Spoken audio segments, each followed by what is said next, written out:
Jordy's wisdom. Okay, cool.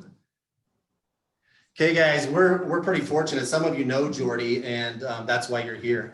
There's a lot of names that have registered that I don't know that kind of come from other circles, which is awesome. And we're excited to have you all here. I'm going to share the screen here in just a minute and introduce Jordy, and he's got some things to share with you. But one of the things he wanted to do, and I told you you could do this, but I'm going to mention it right now. If you'll put your email addresses in the chat, just to make sure I can pull some of them from the Eventbrite. But Jordy wanted to give away a couple of books to those that attended today, and he's going to talk a little bit about that. So he will be able to do that by communicating with those that have put their email address in. So, and I'll also pick up the ones from the Eventbrite registration page. But Jordy, we're fortunate to have him on our team here at eXp. When he's done, we're actually going to do an overview of our brokerage model and tell you a little bit more about Lynn and I. Some of you don't know us, so we'll introduce ourselves later. Right now, it's Jordy. Jordy's a go-getter, does probably 20+ million in volume in real estate sales, but also flips around a home a month. In fact, I saw your goals and you posted them on Facebook, so I can say this because it's on Facebook. Next year, he plans on increasing his portfolio by 8 more properties. So that's not like building a portfolio at 8 properties, that's 8 more properties, and has set a minimum goal to flip 17 more homes. So do the math on that. He's better than 2 homes a month going into 2021. So, and I know he'll accomplish that, just knowing Jordy. So I'm excited to have him here. He's going to be talking to us about fix and flips. So pay attention. If we're talking about something that it's like, hey, before he moves on to this, I want him to go a little bit deeper. I got a question, then feel free to unmute yourself and ask a quick question. Otherwise, put them in the chat, save them till the end. We're obviously going to do a Q&A at the end. We're going to go 45 minutes, maybe an hour. We'll try and keep it in that time frame just to be respectful of your time. But if we got some good Q&A going, we might go a little bit over that. So keep that in mind. I do want you to know that you have permission to unmute yourself and kind of interrupt us if it's timely enough to what he's discussing at the time. So I'm going to have Jordy come up, but before I do that, I'm going to share the screen so he doesn't have to do it. You also have people turn on their cameras, please. Yeah, and could you turn on your cameras, guys? He wants to see all your beautiful faces. Where is your? That's why I'm doing this right now, because it looks like I closed his PowerPoint. So let me go open that up. No, that was mine. Give me 1 second. 25 minutes, 35 minutes.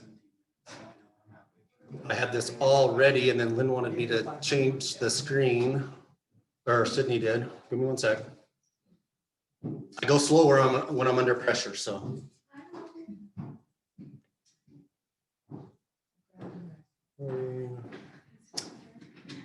PowerPoint.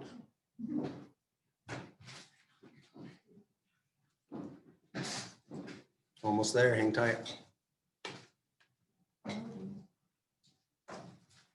While we're waiting for Jeff to do that, if you guys have questions, please type them into the chat bar, and please let me know how many people have ever fixed or flipped a home. Type that into the chat bar too.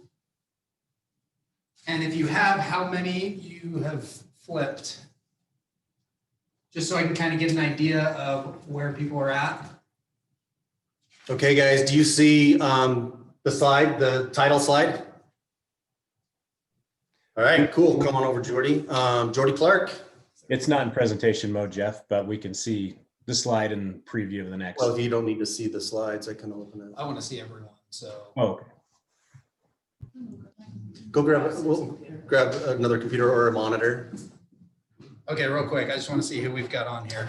Let me just expand this. Hey, everyone. You're not going to see Good everybody morning. on one screen, though. That's okay. Sherry, Liz, Checkits, T Strong, Sherman. Let's get your cameras on if you can. If you're driving, I totally get it. Alyssa, Deborah, Sandra, Chad, Kim, Betty. Oh, Betty definitely better put her camera you can on. hit this button there and go back and forth. Okay.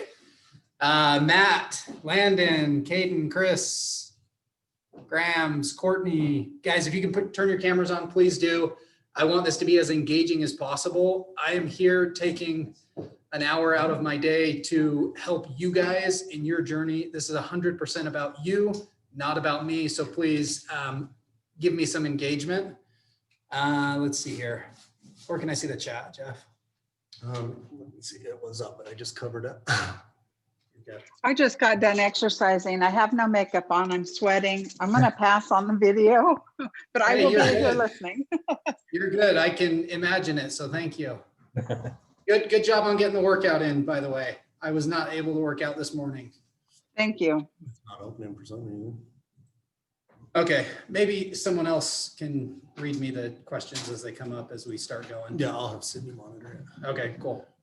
You I want would me to start make my video, but I'm on the golf course right now, so in St. George. Poor Brandon. So you might get a little bit of my pocket. So That's all right. You can absorb through my voice, I guess. Okay, cool. Right, so let's see. Welcome, guys. How's everyone doing today? Thumbs Great. up, thumbs down, mediocre, lots of thumbs up. Cool. Okay, so a little introduction. Thank you for Jeff for that introduction. I have brokered a ton of real estate. I think I'm up to like 600 transactions in my real estate career in the last 7 years. We've fixed and flipped over 35 houses now in the last few years. Just last year, the last 2 years, I ran some numbers. I spent about $1.5 million renovating houses here locally. We obviously have a rental property portfolio, so we've got a lot going on.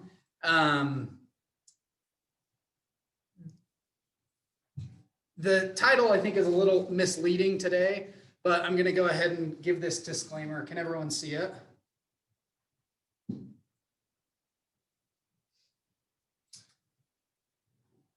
Give me a thumbs up if you can see the disclaimer. No, he wants to see. Sorry, I can't see it. Yes. Okay, great. This is from my amazing asset protection attorney. Just real quick, investing is just that. It's investing. There is no guaranteed returns. While I strive to give you guys as much information as possible, please know that there is risk involved in investing, and consult CPAs, attorneys, any other professional. I'm coming at this from a real estate broker point of view. So because I have my broker license, I feel like I can give some advice from the broker's standpoint. So yeah, there we go. My quick little disclaimer. Really what we do is we come in and we look for the houses on the left. This was actually in way better condition than when I bought this property. I bought this property about a year ago. It took us about 60 days to renovate it and turn it around. We had some foundation issues that we had to fix. Some other stuff came up, and we ultimately sold it right when COVID was hitting. And I learned a lot here. So by show of chat, I guess, the house on the left, who would this intimidate, or who would feel comfortable taking this sort of a project down as a fix and flip? Let's see real quick. I got one. I got a thumbs up. Bring it. I would take it all day, every day. Awesome. Love it. Cool. Will you see if there's any questions while I do this? So this one, it was a pretty interesting rehab. We had to jack the middle of the floor up by about 5 inches. My original budget for this whole house, it was like 680 square feet, was 25,000, and we ended up spending almost 40. We held on to it longer than I thought. We went through 3 buyers. We still didn't correct the floor, but I learned a ton of lessons on this one. Yeah, and I made a few bucks. So that's all that matters, right? It definitely takes a different skill though. So, oh, cool. Forward and back. Cool. So right here, has anyone ever bought a house like this? Oh, yeah. Type in the chat bar, Definitely. just Jeff? Hell, yeah. Yes. I love houses like that. Order houses. I love it. I just bought this one last week in Kearns, and I get excited when I see this if I can get it for the right price, because there is actually not much wrong with this house other than you have to spend a lot of time and money junking it out and getting, I think we filled up 3 40-yard dumpsters. It helps when they smell real bad too. It does help when they smell real bad. And this one smelled like smoke and pets, so even better. Really, what you're looking for in a fix and flip is you're looking for a house that has some sort of a distress, and that is not always physical distress, right? So this seller was extremely motivated, happened to be a divorce situation. They obviously had a lot of stuff, and they were willing to sell it at a discount because they didn't want to deal with all their stuff. Now, if there's any real estate agents here, which I'm assuming probably 50% of people are licensed agents here, if you get a property like this and the seller says, I can't move all my stuff, then there's a problem that needs to be solved, right? So this is when I'll typically come in, and they may not get absolute top dollar, but they don't have to deal with anything. I'll buy it cash as is. In fact, I bought this house and I closed last week, and I go in, it was 35 degrees outside and it was 41 degrees inside because they failed to let me know that the furnace wasn't working, right? But that's the deal. It was cash. I closed in 4 days, and they took whatever they wanted and they left whatever they didn't, and we removed the rest of it. So in our purchase contract, you can't leave a home like this. Most retail buyers would freak out. It would be a huge deal, right? But selling to an investor, we can solve these problems. And a lot of the times, even though we may not think it, price is not always the most important term in the contract, right? So just a little plug there. If anyone ever comes across a listing like this, I would be happy to let you represent me and get both sides of the commission. Just call me and we can work something out. So next slide here, that vibrates, that's cool. Is I want to kind of talk about this. Now, I bought this off market. I actually bought it from another investor. He just couldn't get to the project. He had too much stuff on his plate. And so he sold it to me. And I kind of wanted to talk about this for a minute because, well, let's see this. Why don't you guys type in 3 things that you see in the chat bar that we did in this kitchen? We'll give you a second. So obviously before is on the left, after is on the right. This house I probably flipped 18 months ago. Okay. We got moved to the fridge, paint, appliances, flooring, backsplash, lights, counters. Yeah. Cool. Anything else? Appliances. Extended the kitchen by knocking down a wall, new counters and cabinets. Cool. Anything else? Anything that has not been talked about? They say Lighting. Lighting. Boom, yes. So we removed the old melon light or boob I'll light say it, or whatever booby you want to light. call it. I'll say it. And what we did is we actually repurposed these cabinets because they were in good shape. So you don't always need to just demolish everything and start from the ground up. A lot of the times when you're working with budgets, if something is in good shape, you can repurpose it. So we had a professional painter come in, paint the cabinets. You'll notice that the doors are actually the same doors. We just installed different hardware in the same spot, right after we painted it. We fixed a couple of the drawers. We did do new countertops and a backsplash. We also raised all of the cabinets up. And by doing that, it made the kitchen feel more open. We did not remove a wall. I know that in the first picture, it was hard to tell. The second picture, It's a wide angle lens, obviously, which helps everything. But yeah, really, we didn't move too much stuff around. We moved the cabinets up, painted them, did new hardware, backsplash. We did 4 can lights instead of one of the booby lights. We did all new appliances and all new flooring. So this is kind of what I would call like a mediocre flip. So it's not like a flip where you go in and just paint carpet.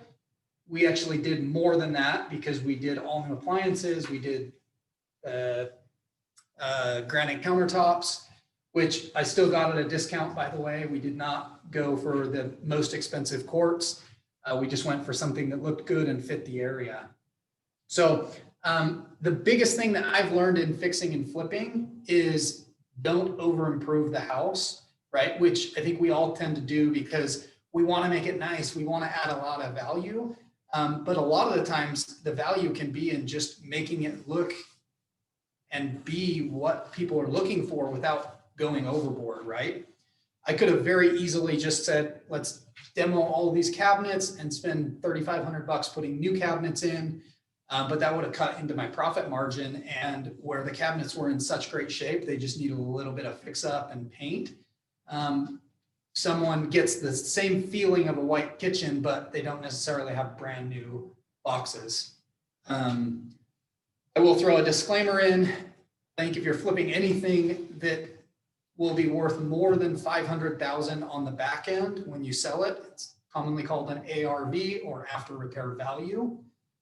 Then you probably are going to want to do new cabinets versus repurpose the old cabinets. This one happened to be in West Valley.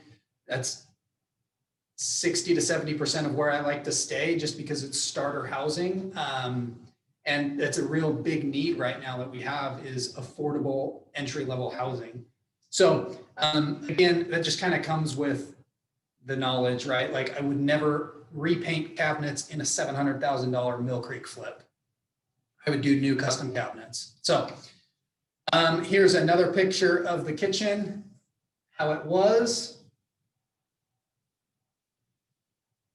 Someone asked me about this after we stopped recording, because I have a funny story that I don't want recorded. And then here's just another picture of what we did, right? We did nice granite.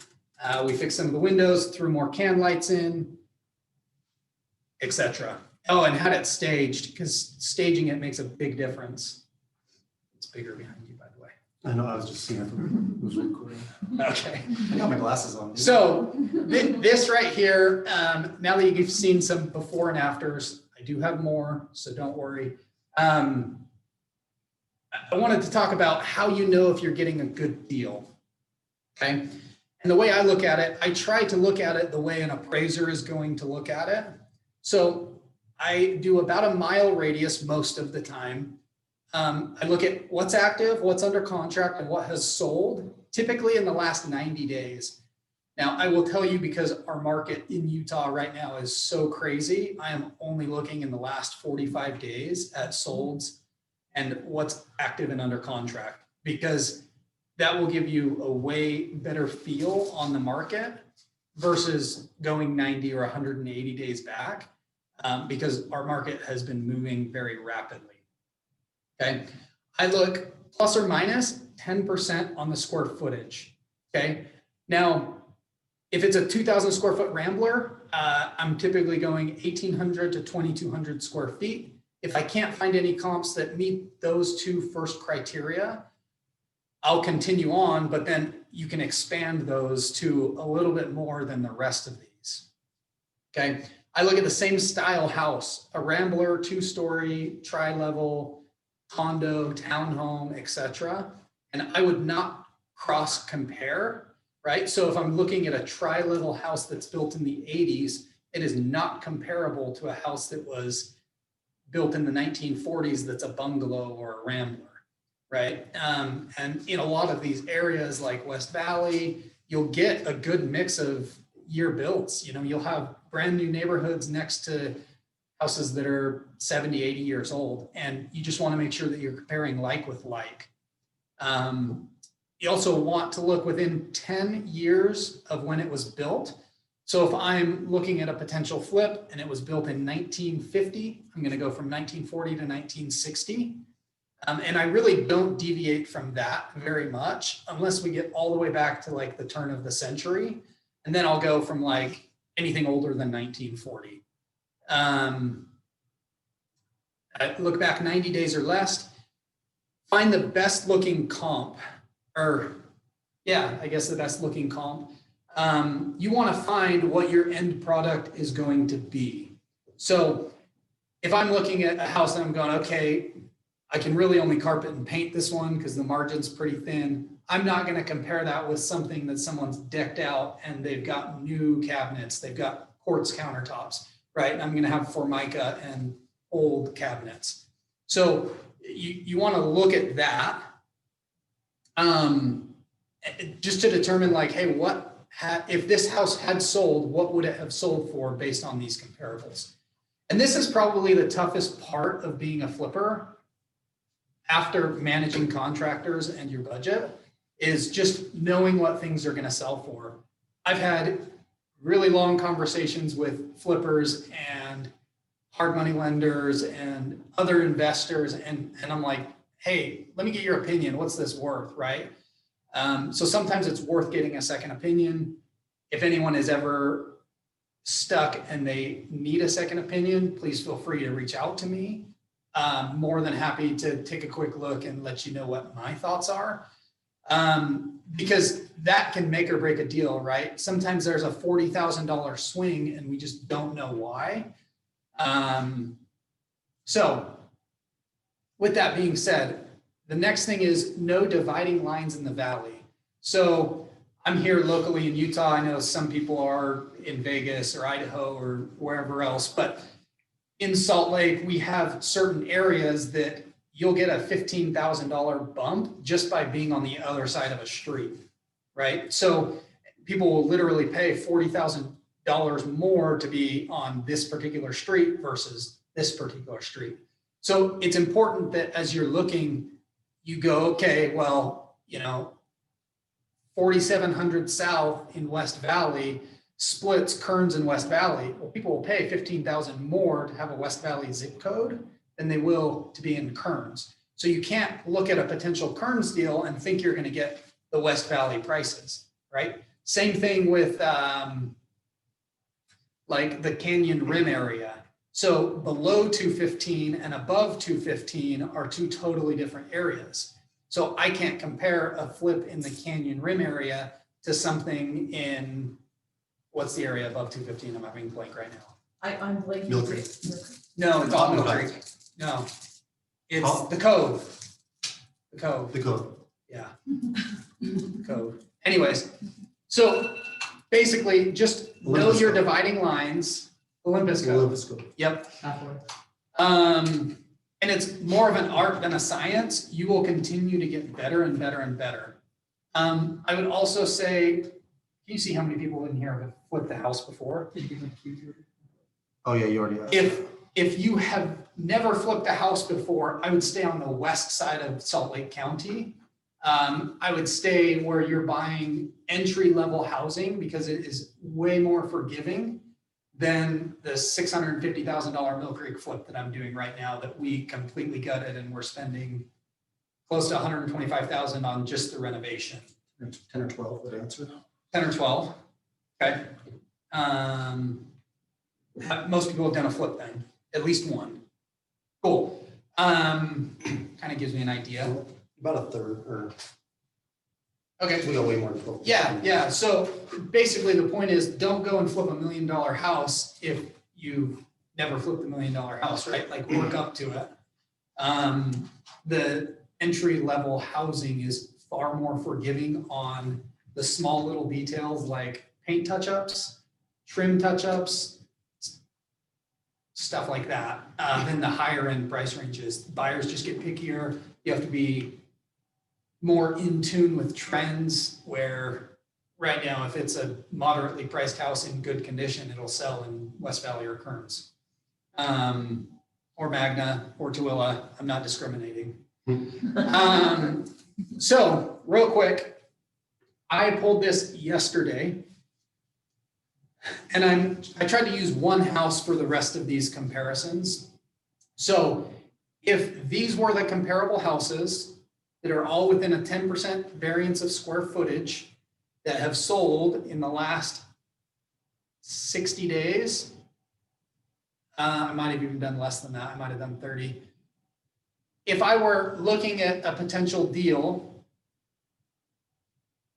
let's say the house needed $40,000 in rehab, how would I know what it's worth and if I'm getting a good deal? Let me see your guys' opinion in here. Needs 40,000. What do you think it's worth and what do you think I should be buying it for?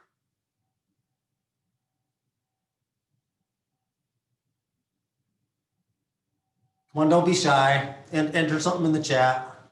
There's no tricks.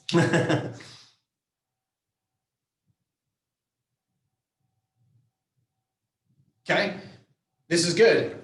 So how I would run the numbers is I would take what I think the after repair value is. I would subtract. So, are you looking in here? So Yeah, one of yeah. the comments was, are those comps ARVs? Are those already remodeled comps? Yeah, Depends on the cost of the money and expected profit margin. Yeah. Obviously, you gotta factor that in. okay, Shaw says 70% of ARV minus rehab costs. okay. Yeah. If you're getting something at 70% of ARV minus rehab costs, call me.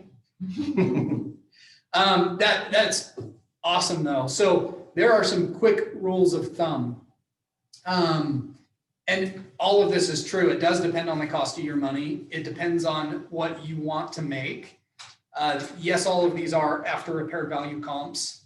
I do not go by average square foot price because I just don't think it's accurate enough. So, yes, what's your So question? that says a listing amount. What do those actually sell for? Oh, good point. They were all pretty close to the listing price. A few were over, a few were slightly under, but I would say that's close enough for this example. So with that being said, I think this house would be worth $350 because I'm assuming when there's a large grouping like this, usually just quickly looking at things, that's what it's probably going to be worth. If you've got 4 really good comps at $350, yeah, you have one higher, you have one lower, but there was probably a reason it sold for less. But most of them are selling right around in the same range on that 10% of variance in square footage. So really just quickly looking at this, I would want to back off 10% for the cost of sale. And this is literally my formula when I'm analyzing deals. Please write it down. So if it's worth $350, I'm going to minus $35,000 for title fees, buyer's closing costs, agent commissions, right? 10% is a safe margin. Could you do it for less? Yeah. Are you an agent and you're flipping a deal? Yeah, but hey, I still want you to make a commission. If you're flipping a house, I want you to make a profit on the flip. I want you to make a commission on the sale because it's not worth the risk to flip a house and make a commission. It's just not worth it. So you should be compensated as an agent. You should be compensated as a flipper. So I'd go 350,000 minus 35,000. And then I would subtract my profit because I want to make my profit first. So we'll call it 20,000 bucks. And then I would subtract what I thought the cost of rehab was. We'll just call it $40,000 for this example. And then I use hard money. I pay 2 points, 12% on a 6-month note. So just so that no investor gets left behind, 2 points is an origination fee that the lender charges me just to do all the documents. And then they charge me 12% annually for 6 months. So I'm going to assume I'm going to take 6 months on every single deal from start to finish. My average is a lot quicker than that, but I'm going to assume that just in case something weird happens, buyers back out, you have to hold on to the property for longer. 6 months is a good window of time.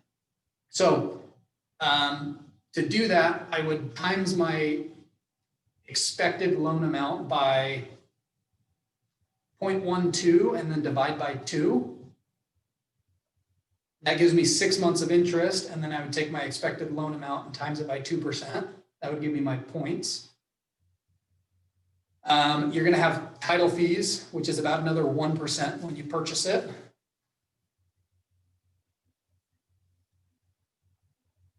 So let's see, we've got 10% cost of sales. We've got what our profit is going to be, what our rehab is going to be. Let's just say $15,000 is what we pay a hard money lender.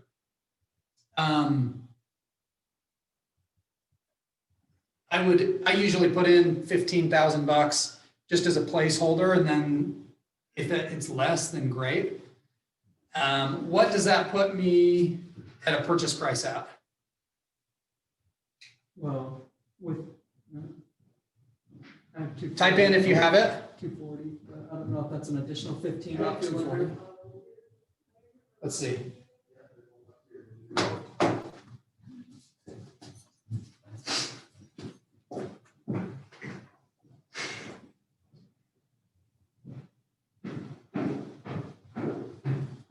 $240 or $225. 240. Yeah.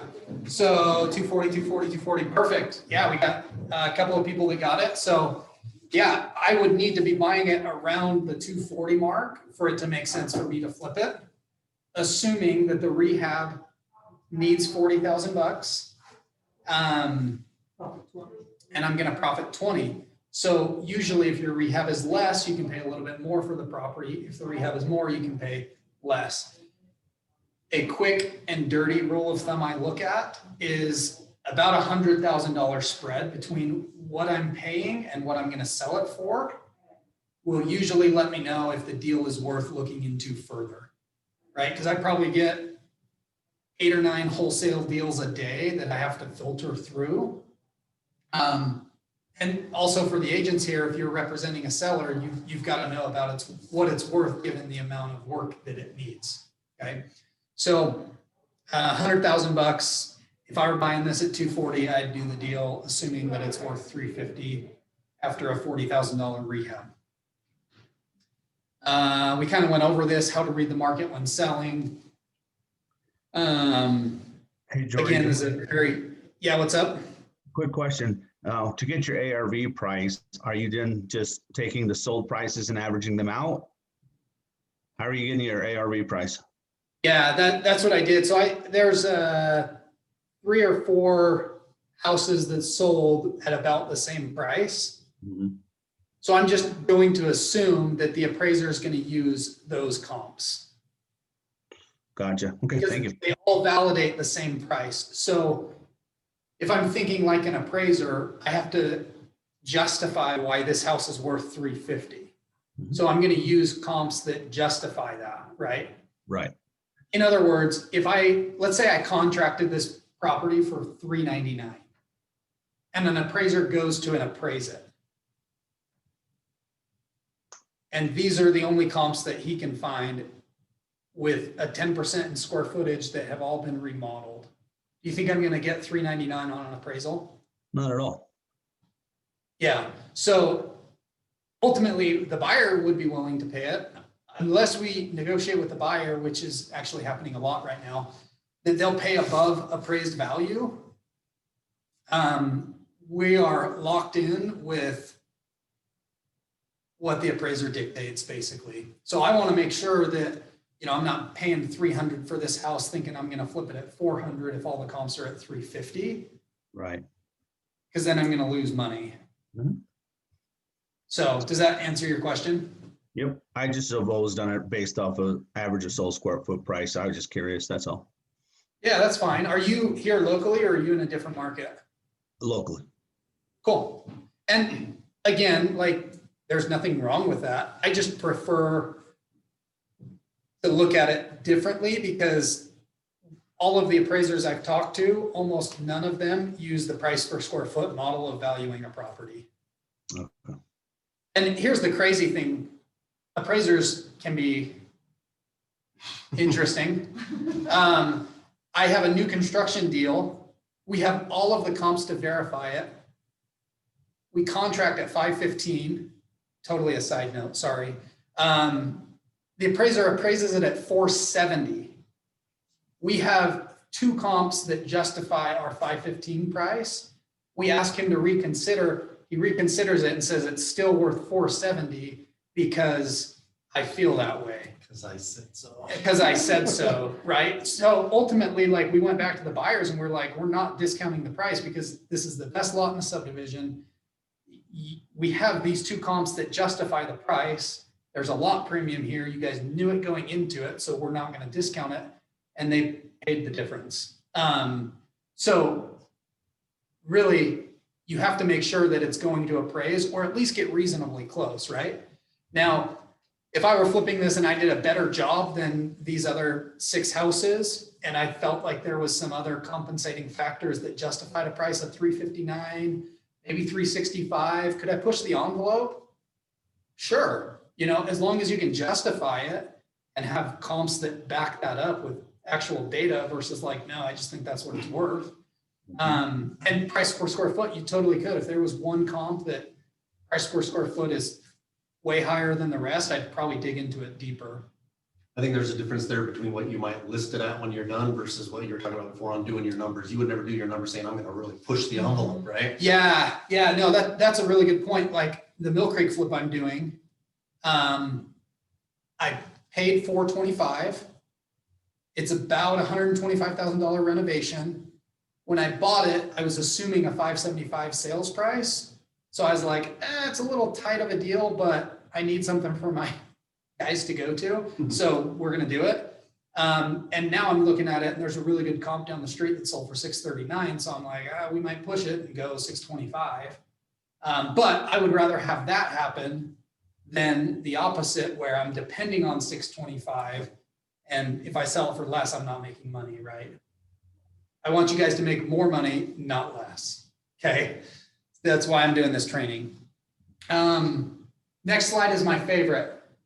How to not lose money on your first fix and flip. Rule number 1, don't lose money. Rule number 2, see rule number 1. Ultimately, there's a lot that goes into it and it is very risky. You have to have more of a risk tolerance. So I did put together about 11 things that I could think of that most people do wrong on their first deals. We kind of talked about not over improving your properties. So I'm not going to talk about that. Remember, no house is perfect, okay? Every house, even new construction, and I sell new construction all day long, even new construction has some defaults or some flaws. It's just impossible to build the perfect house, right? Even if you're building a $3 million house, it's not going to be perfect. So just remember, like, you can't fix everything. You just want to make it safe. You want to make it comfortable. You never want any health or safety issues. So you want to fix all of those. And you also want to make it look good. So you make it look good, right? But it doesn't mean every house has to be taken down to the studs and redone with everything. Set a budget before you buy. So as you're analyzing deals, set a budget. Talk to people, ask, hey, how much would it cost to paint per square foot if I want to do 1-tone paint or 2-tone paint? And then, you know, ask a plumber what it would cost to do a water heater, right? Know what things cost. And this is super important right now because costs are going through the roof on everything. And then run numbers to see if it makes sense. We kind of went over that before. Know what labor and materials cost. Have your contractors lined up. So typically if you're buying a property, your contractors are going to be 2 to 3 weeks out. So you need to know, hey, this is kind of the flow of the renovation. And I'm happy to teach a class on the flow of renovation later. But this is when I'm going to have my framing guy come in. This is when I'm going to have my electrician come in, my HVAC, you know, my drywall guy, my trim guy. This is when I'm having carpet come in. This is cabinets, right? Like you have the flow of how a renovation is going to go. and line your contractors up so that you're not finishing demo and then you're like, okay, I need a framer. And then you're waiting 2 weeks for the framer to get off his other jobs and come and get on yours, right? That goes to the next rule, don't lose a day. Literally what I do is I print out a calendar of whatever month or 2 months that I plan on being on a renovation. So like my Mill Creek flip, I printed off January's calendar and I said, this is the day that the plumber is going to be there. This is the day that, you know, the HVAC guy is going to be there. And it will never go according to plan, but at least you have a plan and then you can tweak things from there. Because if your property sits vacant and you're on hard money, it's costing you $100 to $200 a day just to sit on the property. So time is very, very valuable when you're flipping houses. Even if you're paying cash, time is super valuable. If it's your first flip, visit the property every single day. Check in on your subs, make sure people show up because most of the time they don't show up when they say they're going to show up. So you need to be that person that's like, hey, get to the property, please. I need this done, and bugging them. Hire a mentor if you're not comfortable to do it yourself. Do a meth test. Super easy. Chase Orwin can do it for you guys if you want.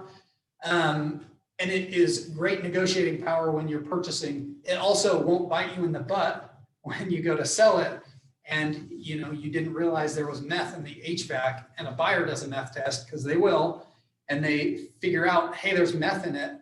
If you're in Salt Lake County, Weber's even worse, and it gets a positive meth test from an inspector, you're gonna have to rip out all your carpet, you're gonna have to rip out anything that's porous, cabinets, flooring, a slew of other things, and redo it all. So meth tests cost what? $90 if you overnight them, $125 if you have someone else do it for you. So meth tests are great peace of mind. So real quick, here's a property. We're running a little short on time, but why don't you guys type in one thing that you saw that we did different other than cabinets, countertop, appliances, and backsplash. Took out the window, yep. Lights, yep, we did can lights. Yep, we did a microwave above the range instead of the stupid little flooring, window, microwave moved, window. Removed the sick fox sticker. Yes, and you'll notice that we kept the door because I did not want to spend $250 to do a new exterior door. We just painted it. Door casing, yep. Yeah, new casing is super cheap, guys, and it makes the biggest difference. It's like 50 cents a foot. So to redo a whole new house on base and case, including labor, it's like 2,000 square feet. I budget $2,000, 50 cents for labor, 50 cents for materials. And it makes a huge difference.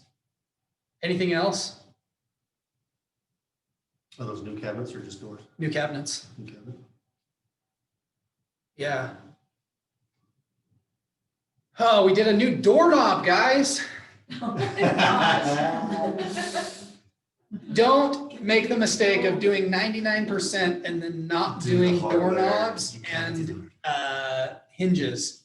It's super cheap, but Leave the strike plates though, because those are always. not always. Not always. I'm kidding.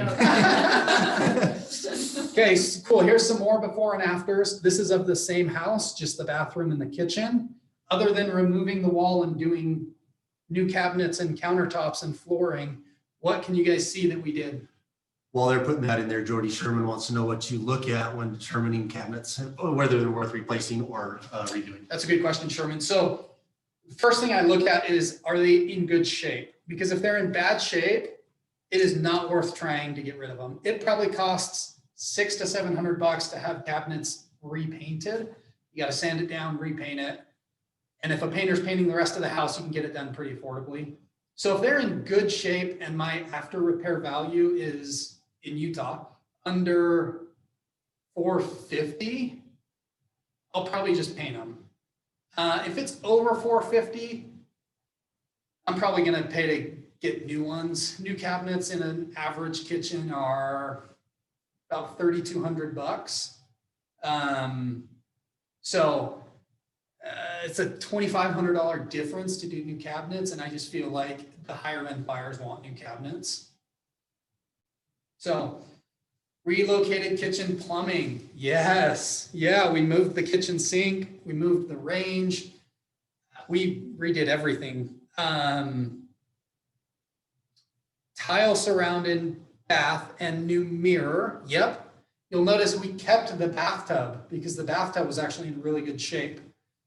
But we did a new surround. Yep, knocked out the wall in the kitchen. I went back and forth on that one. What a difference though. It does make a big difference. I probably could have gotten the same value if I did not remove the wall, but I feel like it just helped it sell quicker. Were you able to pick up any cabinet space for the ones you lost up top? No, we lost cabinet space. I did make the island long though. We did instead of the fan in the dining room, we did a cool light that looks like a bomb going off. And then we did about 10 can lights upstairs where before there were no can lights. We had to relocate all of the wiring because you'll see on the top right corner, there's some switches right there. So we literally had to rerun all the electrical. Luckily, the wall was not load bearing, which is why we took it out. If it was load bearing, I would have left it and just modified the kitchen to make it make sense on a budget. Because this house in Riverton only sold for $375. Seems crazy now. This was only like 6 months ago. I should have just kept it, paid the hard money points and sold it for 400. Did you do new windows? No, the windows were in good shape. The roof was in good shape. We did have to do a new HVAC system, which cost us about $6,000 to do the whole HVAC system. Here's some other pictures of it. The exterior, the interior, you can kind of see the wall we removed and the fireplace. We did take down all of that sweet rock around the fireplace, but we kept the mantle and just painted it because it was in good shape, and then just did new tile around it. And staging makes a big difference. The cool thing is yes, we always stage. We did not remove that flooring. It was like the old parquet flooring. This LVP that we use, you can just float right over a lot of stuff. And you don't have to spend $3 or $4 a foot demoing stuff like that. Now, we did demo all of the tile in the kitchen because there was like a 1/2 inch difference. So we just raised the subfloor in the kitchen where the tile was and then floated everything out. And it actually makes it a little bit more soundproof for the basement because you're not straight on the subfloor. What's the question? Couple questions. Do you talk to an engineer to determine the weight bearing walls? Or can you do that? I would yourself? say consult with an engineer to see if it's load bearing. I will answer that question in a minute. Make sure. So besides meth test, is there any other inspections you do to a property before you buy it? Depends on the property. Most of them, no. I'm buying them and closing in 3 or 4 days. If it's an older property, I will sewer scope it because sewer lines are super expensive if you get one that's broken. Asbestos is a popular test in Washington due to older homes. Yeah. So really, I've bought and sold enough houses that I'm really only concerned about the big mechanical stuff. And even then, like, I'll just look at it and see, hey, is the furnace 4 years old or is it 40 years old? If it's 40 years old, I'm just going to budget $6,000 for a whole new HVAC system. If it comes in a little bit less, it comes in a little bit less. Is asbestos really something that people look at in Utah? Like, I know up in Washington and Idaho, they don't really look at the meth thing that we look at, but that's probably Mindy that's bringing this up. Asbestos is not something that a lot of our people really do investigations on here. No, same with lead-based paint, like no one cares. Yeah. No one actually tests for lead-based paint or asbestos. Do you, like, before you flip, do you do a test to get an abatement done if you've got a popcorn ceiling, or do you guys just have your guys go in there and take that out? I would say do whatever makes you feel most comfortable. Exactly, that's a fair. really good answer. Okay, why should you invest in Utah? So this gets me to really the meat of the webinar or whatever. This was another house that we flipped. It's always cool to see the before and afters of flips. Super sexy. Everyone loves it. I'm sure that's why everyone hopped on here, is because they wanted to see all the before and afters and the nasty house and learn how to do it. I've made money on most flips I've done. I've lost money on one for a couple of different reasons, but most of the time it goes well if you buy it at the right price and you correctly budget your renovation.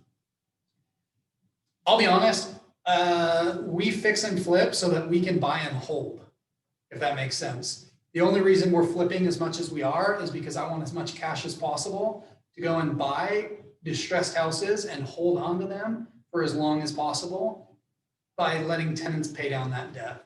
So here's why. This is taken from the Federal Housing Finance Agency. It's the housing price index for the last 27 years. Well, actually 30 years now. And if you look, this is nationwide. Utah has been number 4 in the 1-year appreciation. So last year we appreciated on average at 10.66% over the whole state.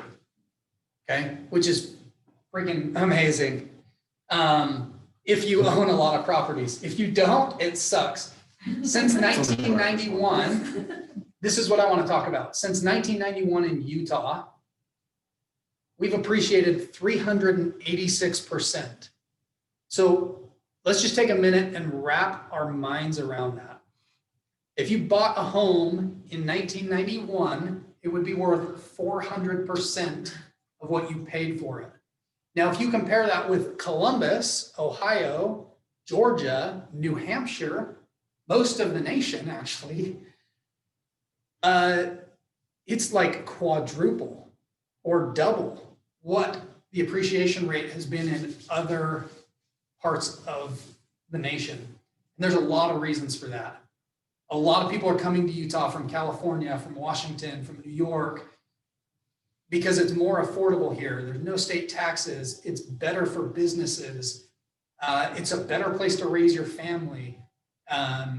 Even the worst parts of Utah are nothing like the worst parts of one of the boroughs in New York or Compton, right? Like, we just don't have any war zones in Utah. It's a good place to live. And a lot of people see that. We also have a lot of tech companies here that are moving here and bringing people here.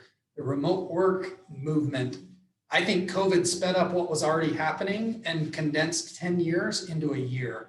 A lot of people can now work wherever they want, right? So you might as well work somewhere that you enjoy being and recreating. So real quick, a quick case study. I sold this house to an investor. I should have freaking bought it myself. I sold it to an investor in 2014 for 140 grand. It's 2,200 square feet. This is the house that I based the previous comparables off of. So I sold it for 140,000. It was a foreclosure, needed some minor work. I think he put an extra 10,000 bucks in it to get it rent ready. And he rented it for 1,200 bucks a month. Today, that same house is worth between 345 and 360. This is one of the comparables from the 5 that I showed you guys before. It's about the same square footage, built in about the same year. It has a 1-car garage where the previous one had a 1-car carport. But it sold for 356 in 4 days, right? Rent has gone up. It's about $1,895 a month for a 5-bedroom in West Valley, right? So his payment stayed the same.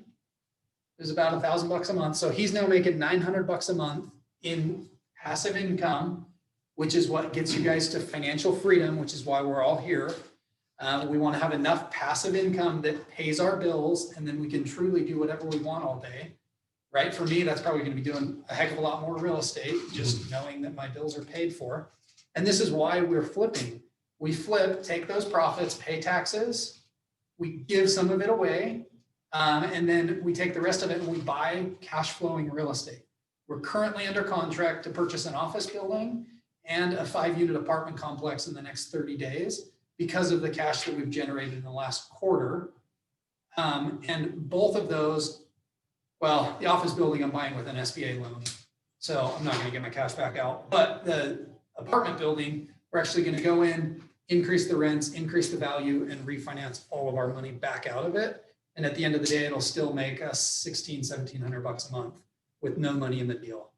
So flipping, and again, this is a great example of not over improving. We used the same cabinets. We got rid of the fluorescent lights. We did 4 can lights. You can actually see that the hardware is like slanted because the hardware was slanted in the old cabinets. You don't want to drill. And we didn't want to drill new holes. So we just put it there and the buyers loved it. Like, I was like, should we, shouldn't we? I don't know. Let's just do it. And the buyers ended up loving it because it was different, right? And those poles, we bought them on Amazon. They're like $40, made the world of difference. So something to leave you guys with. I'm a big planner. I'm a big goal guy. So the questions are, how much do you want in assets, at what age, giving you what ROI? So for me, I want 20 million bucks in assets in 5 years at a 12% ROI. Why? Because I want to create financial freedom, right? Passive income pays my bills. So I don't need to work if I choose not to. I'm going to focus on a strategy called the stack. So I need to update this slide. I did it 2 years ago. 1 unit 2 years ago, I actually ended up buying 2. 2 units the next, I bought 2 last year, 4, 8, 16, etc. So our actual progression was we bought 2 in 2019, 2 in 2020. We're going to buy 8 this year. And then we'll probably, I don't know, buy 20 next year or something. We're focusing on B2C class properties in Salt Lake County.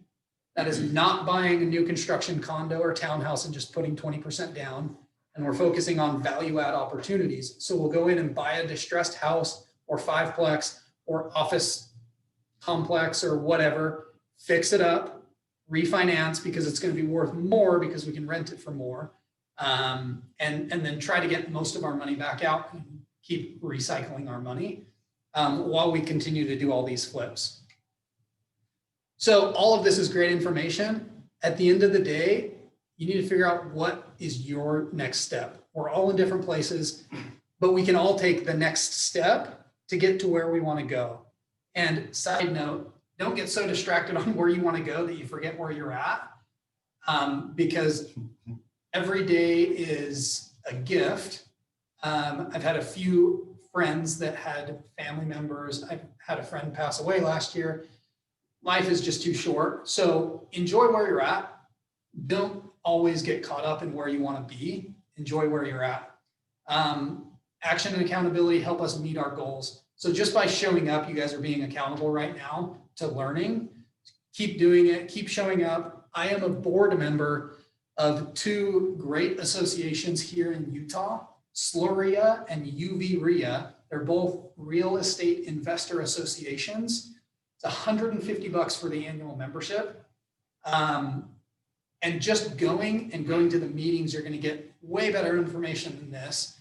And you're going to meet people, you're going to network, you're going to learn as you go down this wealth building journey. So I would highly encourage you guys to become a member of both of those organizations. I got on the board because it made such an impact in our life. So lastly, I'm totally open if someone wants to jump on, but it's probably easier with the chat. If you guys type in, what are the top 3 things that you've learned? And then I would take that a step further, just as your guys' homework assignment is figure out where you're at and where you want to be and how you're going to get there. And then the top 3 things that you've learned, how are you going to implement on those things? Because this is all good, but I really want you guys to make progress. I don't want to do this same webinar in a year, because I think I did one a year ago. And then, you know, have everyone be in the same place, just on the commission treadmill or the W-2 treadmill or whatever, just working to work, right? So, yeah. Hey, so while you guys are thinking of that, think of your top 3 things that you've learned from today and put that in the chat. Jordy, you had a question. A lot of these people haven't flipped a home before. So I don't know if Rick's on the call. There are some flippers that will take on a mentee if they bring them a deal. Do you ever do anything like that, to where maybe they can learn as they do by partnering, and they've got some skin in the game, they're participating somehow, but being able to ride through the process with somebody that's done it before? You ever do that? I would be open to doing that.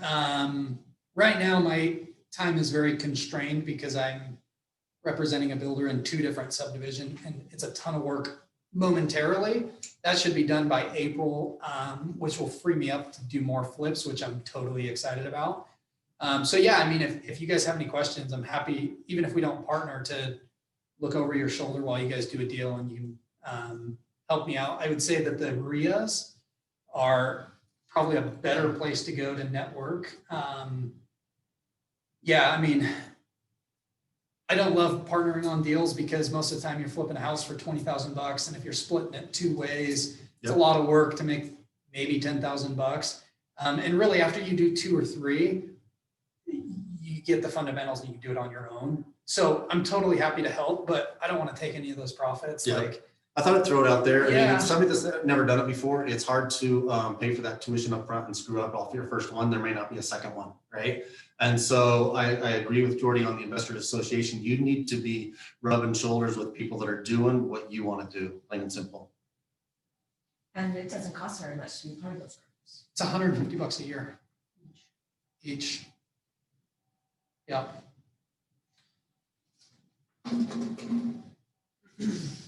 How to figure out if it's a good investment. Where are you finding your A leads? good investment is relative. I mean, yeah, good investment's relative. What to look for in flipping homes, what buyers are looking for. Oh, this is a good one. Caden, what buyers are looking for. Anyone can do this. And I highly suggest anyone who's a real estate professional do it, but anyone who's looking to get into flipping as well. Just go and tour 5 or 6 model homes on a Saturday and look at what trends are, right? So you'll kind of start to see like, hey, this is kind of what the model homes look like. And then just try to make your flip look like a model home just on a budget, right? Because builders spend a ton of freaking money on their models. But if you can get that similar look for a fraction of the cost, you'll do well. How can you make the most of the current market with appreciation rates? I would say don't invest based on us continuing to have this stellar appreciation. Invest as if we're not going to appreciate. And if it does appreciate, it's icing on the cake. Because we could very easily stagnate and go down a little bit. I don't think that's very likely, but it could happen. You reminded me to keep my feet in retail and wholesale. Yes. Yeah, do both. Just take the first step. Don't over-improve. Figure out if you're getting a deal price-wise. Cool. Those are all good takeaways. How to accurately determine ARV for a house. Not over-improve. Choose repurpose over replace whenever is possible. Yes, I'm a pretty frugal guy, so I like that. I also like nice things, so I try to do that on a budget. How much of your own cash did you have to spend on your first flip? Betty, great question. I did my first flip 5 years ago. We actually partnered with a cash partner because I was scared of hard money loans. I was way more focused on, holy crap, this lender is going to make so much interest off of me versus I'm giving half of the profits away. Right. So I partnered with someone cash because I just didn't know any better. And they bought it cash. I did a lot of the work myself, which I don't do now, just because I value my time more than what I can pay someone to paint it. Even though I can totally paint and do new doors and base and case, and I can even stucco houses, but I choose not to. So my own flip, I put zero cash in the deal, but I put a lot of sweat equity into it, which is fine. I mean, it got me going, right? So yeah. Eric Jones, staying in the highest demand price range if possible. Totally agree. And I think the lower price ranges will always be the most in demand, and they're also the most forgiving. So I would say stay under 350,000 if you can on the after repaired values. Some of the other takeaways: set a budget before you buy. Yes. Don't over improve and hire a mentor. Yeah, those are great takeaways. Melissa says, where did you find your relationship with hard money lenders? I found them at RIAs. I networked with them. I kept showing up. They kind of took notice. I kept talking to them. And when I had a deal, I called them and they knew who I was. So they took my phone call and then we went through the underwriting process. So those RIAs, or the real estate investment associations, it's totally worth the $125 because you're rubbing shoulders and elbows with people who actually do it. And you'll find hard money lenders there because they're looking for new business. They've always got to place money. And their pockets are very deep. I am constrained on the amount of deals I find, not on the amount of hard money I can borrow. What are the names of the UV or the RIAs again? So it's UV RIA, spelled UVREIA.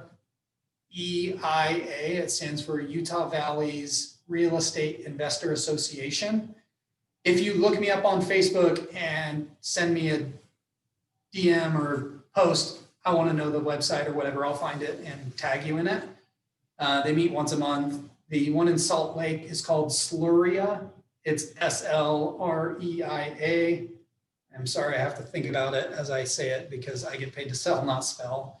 My spelling's terrible, so I gotta like literally be like Salt Lake Real Estate Investor Association. So yeah. Any other questions? You said you're getting like 10 leads a day you're sifting through. Where are those coming from? Because obviously if somebody's listening to something on the MLS trying to get the high mark. Wholesalers. So typically someone will go in and they're doing a lot of marketing that I just don't have time to do.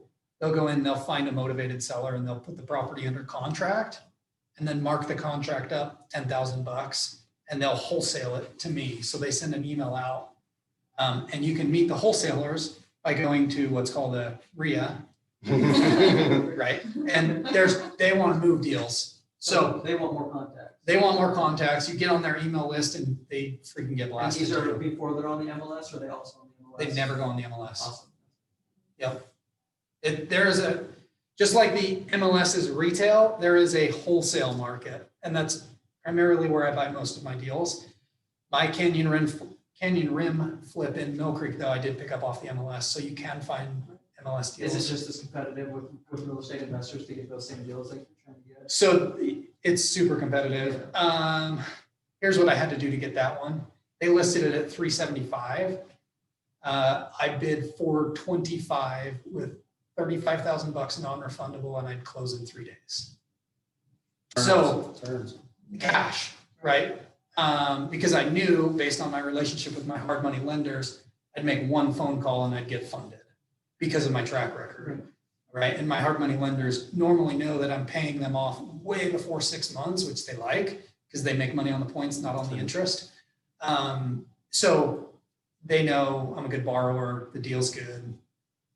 So Relationships. yeah. So on the market, that's why it's so competitive, is because you'll have someone like me or the other 50 professional flippers in the county that see the deal. And I mean, we walk it once, we don't need an inspection. We don't need an inspection period. We'll close in 3 days.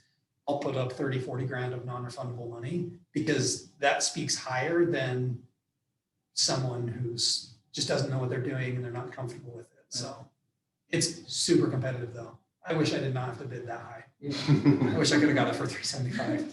Hey, so do you have other slides you want to share, or can I push pause on the recording because I want to hear that story? Yeah, you can put pause on that. What was the story again? Oh, wait. I don't know. It's about the counter. There's no story. Hold- There's no story. Oh.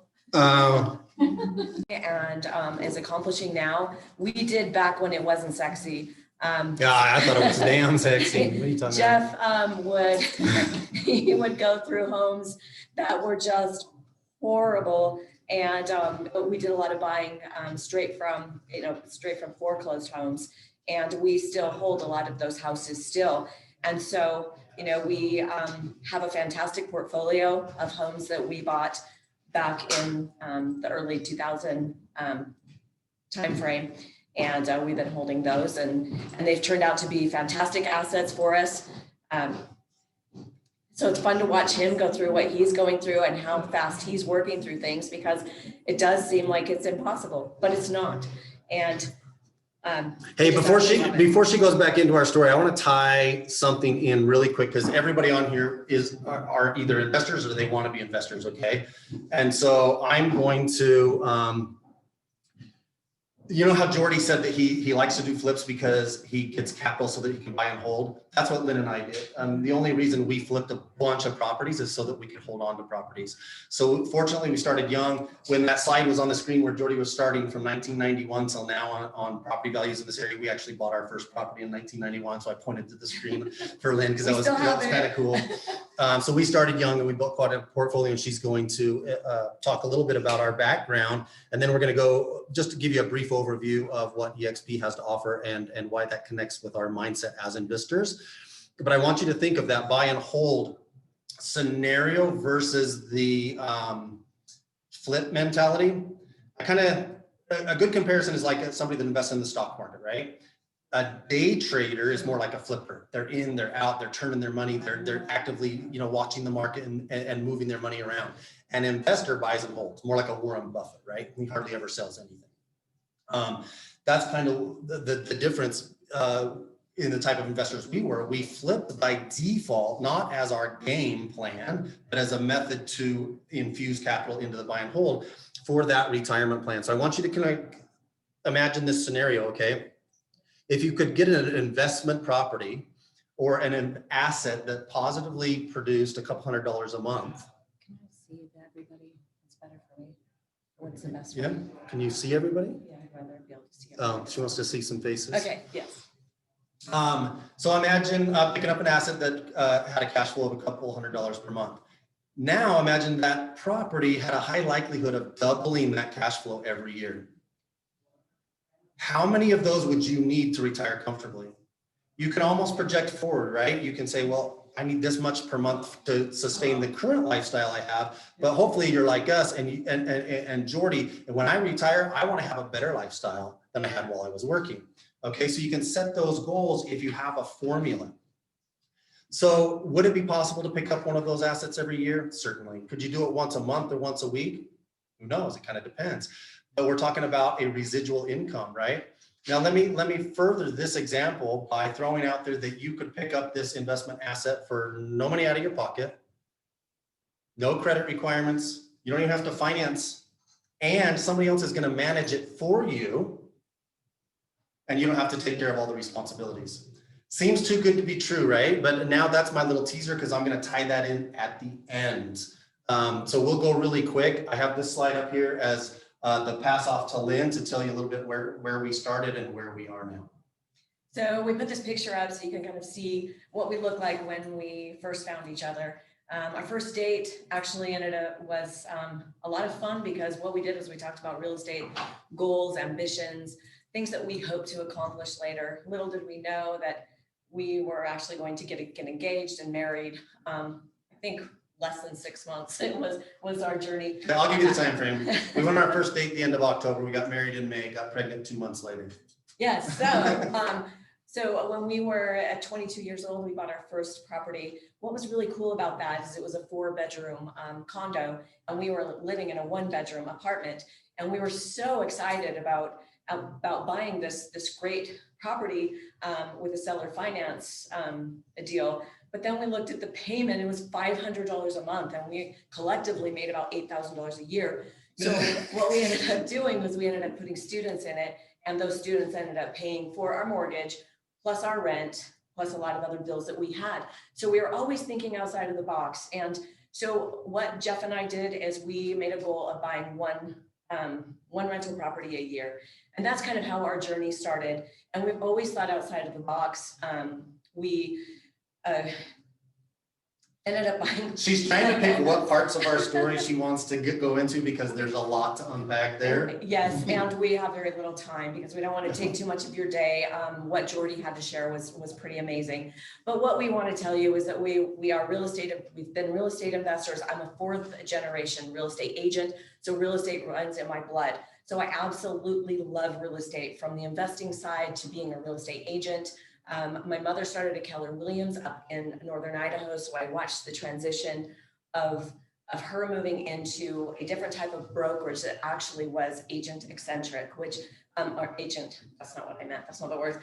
It helped agents. Take a breath, lady.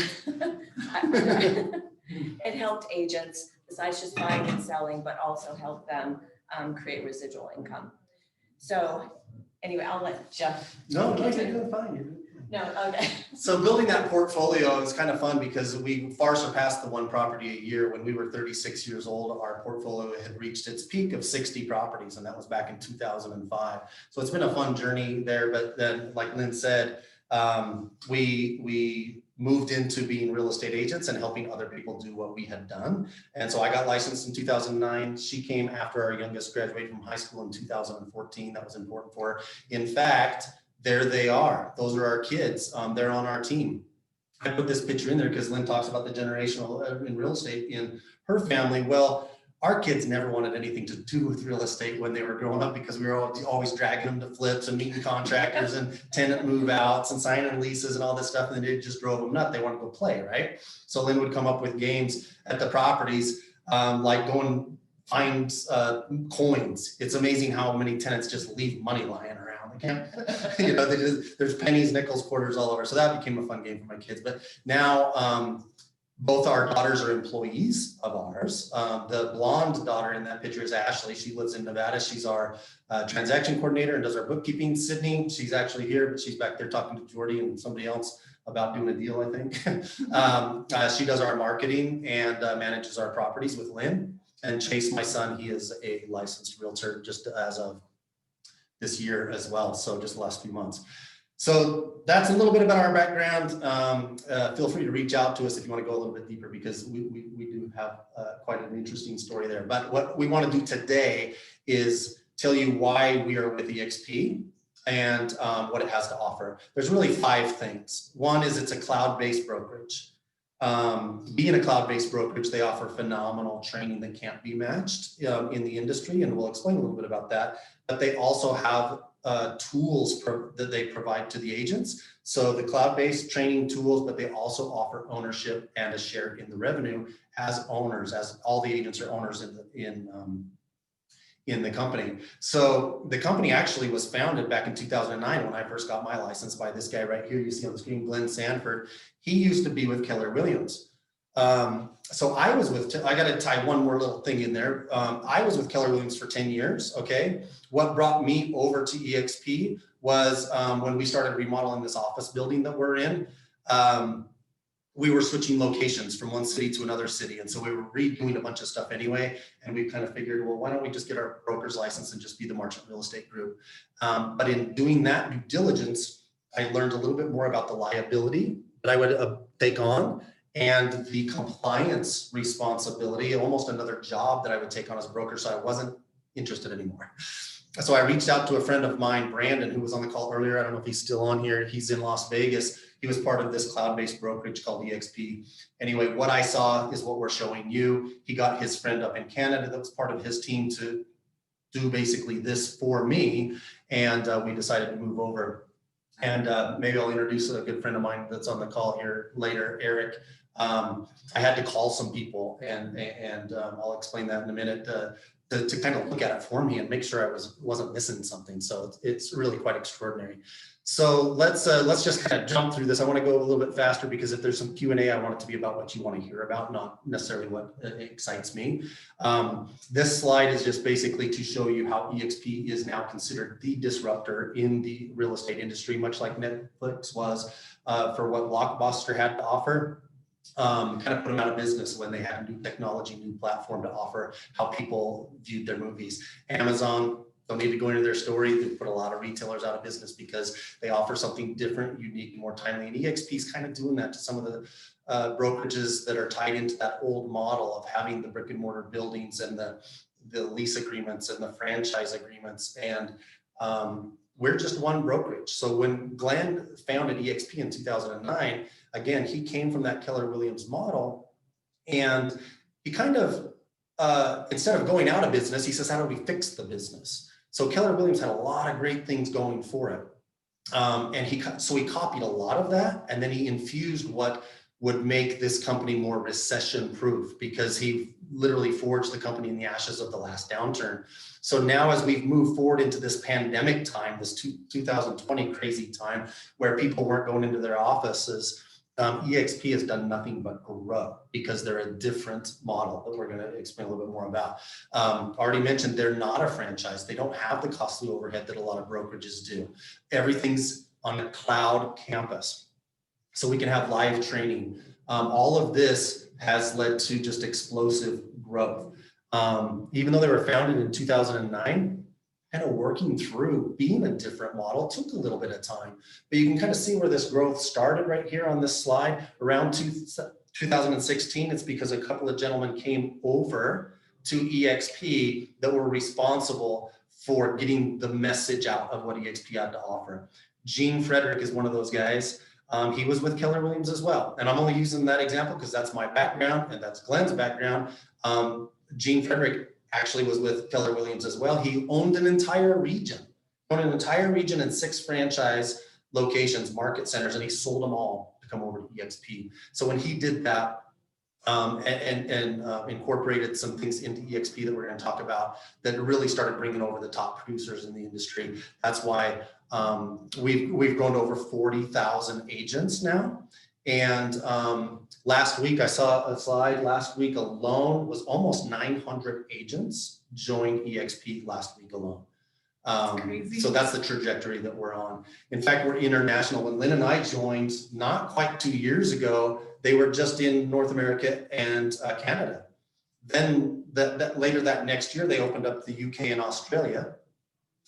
Just the last part of 2020, I had to write this down because I want to make sure I got the countries right because it's so new. They opened up 5 countries in just the last 2 months of 2020: Mexico, Portugal, France, India, and South Africa. South Africa was on here because I need to update this slide. Just, I think it was last week or the week before, they just announced the countries that they're opening the first quarter of 2021. So they're opening Puerto Rico, Brazil, Italy, and Hong Kong. And why this is important is we are part owners as agents of this brokerage. We can become part owners of the brokerage. So in listening to this in a normal brokerage, you say, well, big deal. But for us, it's a huge deal. Yeah. So obviously there's international collaboration. Like we mentioned, we're just one brokerage.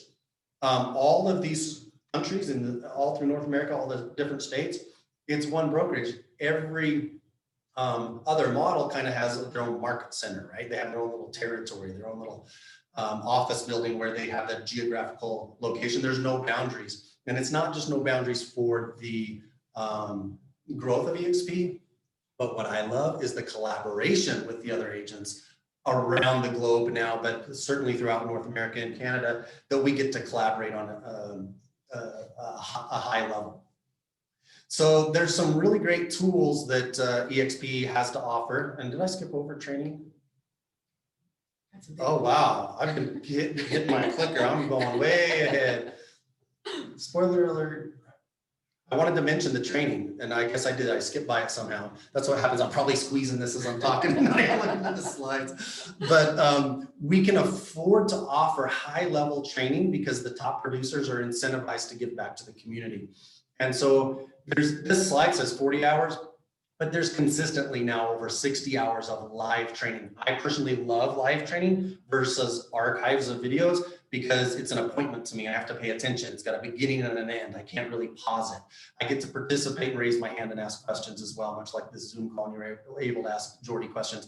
So the live training, amazing for new agents and for existing agents, because it's the top producers that are providing this knowledge. Where when I was at my last brokerage, I was, if I attended a live training, it was either an annual big mega event where they brought in the top producers from all over the country for this one live event, or it was whoever was in the market center. And I want to say, for those of you that are crazy like me, driving all over the place with buyers and sellers and in your car a lot, we have an app. So while I'm in the car, that's what I'm listening to. I'm listening to classes being taught by top producing agents that are doing far better than I am. And what I love about it too, is that we're all different. We're all different types of people. We're different types of agents. And what we get to learn from are these people that are out there killing it, that are icon agents. You'll learn more about that later, but you get to choose what kind of agent you want to be and who you resonate with, and they can help you become better at what you're good at. Yeah, I love That's that. why I love it. I love that. Because we're cloud-based, all of the employees work remotely from wherever they are, from their homes. And so there's over 600 employees in our cloud-based environment that we can go to and we can talk to. And we have all the departments that you would expect in a big company. We mentioned the international collaboration. Now we'll move into the tools. That was a brief overview of the training and how it's offered. Definitely, we could go into any one of these things a lot deeper and show you more in detail of what it has to offer. But we have some great tools that are afforded to all of the agents at eXp, partially because eXp doesn't have the overhead that most brokerages have, and they have the capability of investing back into their agents on a big way. And Eric, I'm going to call you out.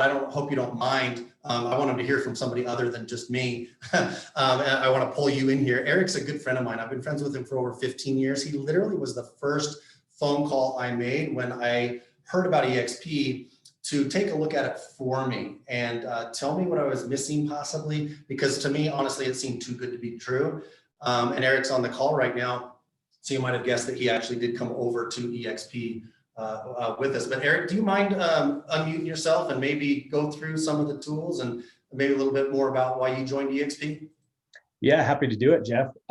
Yeah, it's kind of interesting because when you called me and said you were, 90% sure you were leaving KW and looking at eXp, I'd never heard of eXp. And I was just doing you a favor. I was like, yeah, I'll poke some holes in it. I'll take a look and I'll tell you all the reasons why you shouldn't go. And it didn't take me very long to realize I really liked what eXp had to offer, and decided, you know what, even if Jeff and Lynn don't come over, I think I'm going to secretly join myself anyway. So yeah, I appreciate that phone call, and it was great. But one thing that really resonated me with about eXp is because they don't have the brick and mortar and the franchise owners and all the corporate money that has to get paid when we close transactions, is they can reinvest in their agents. And we all need tools when we're selling real estate.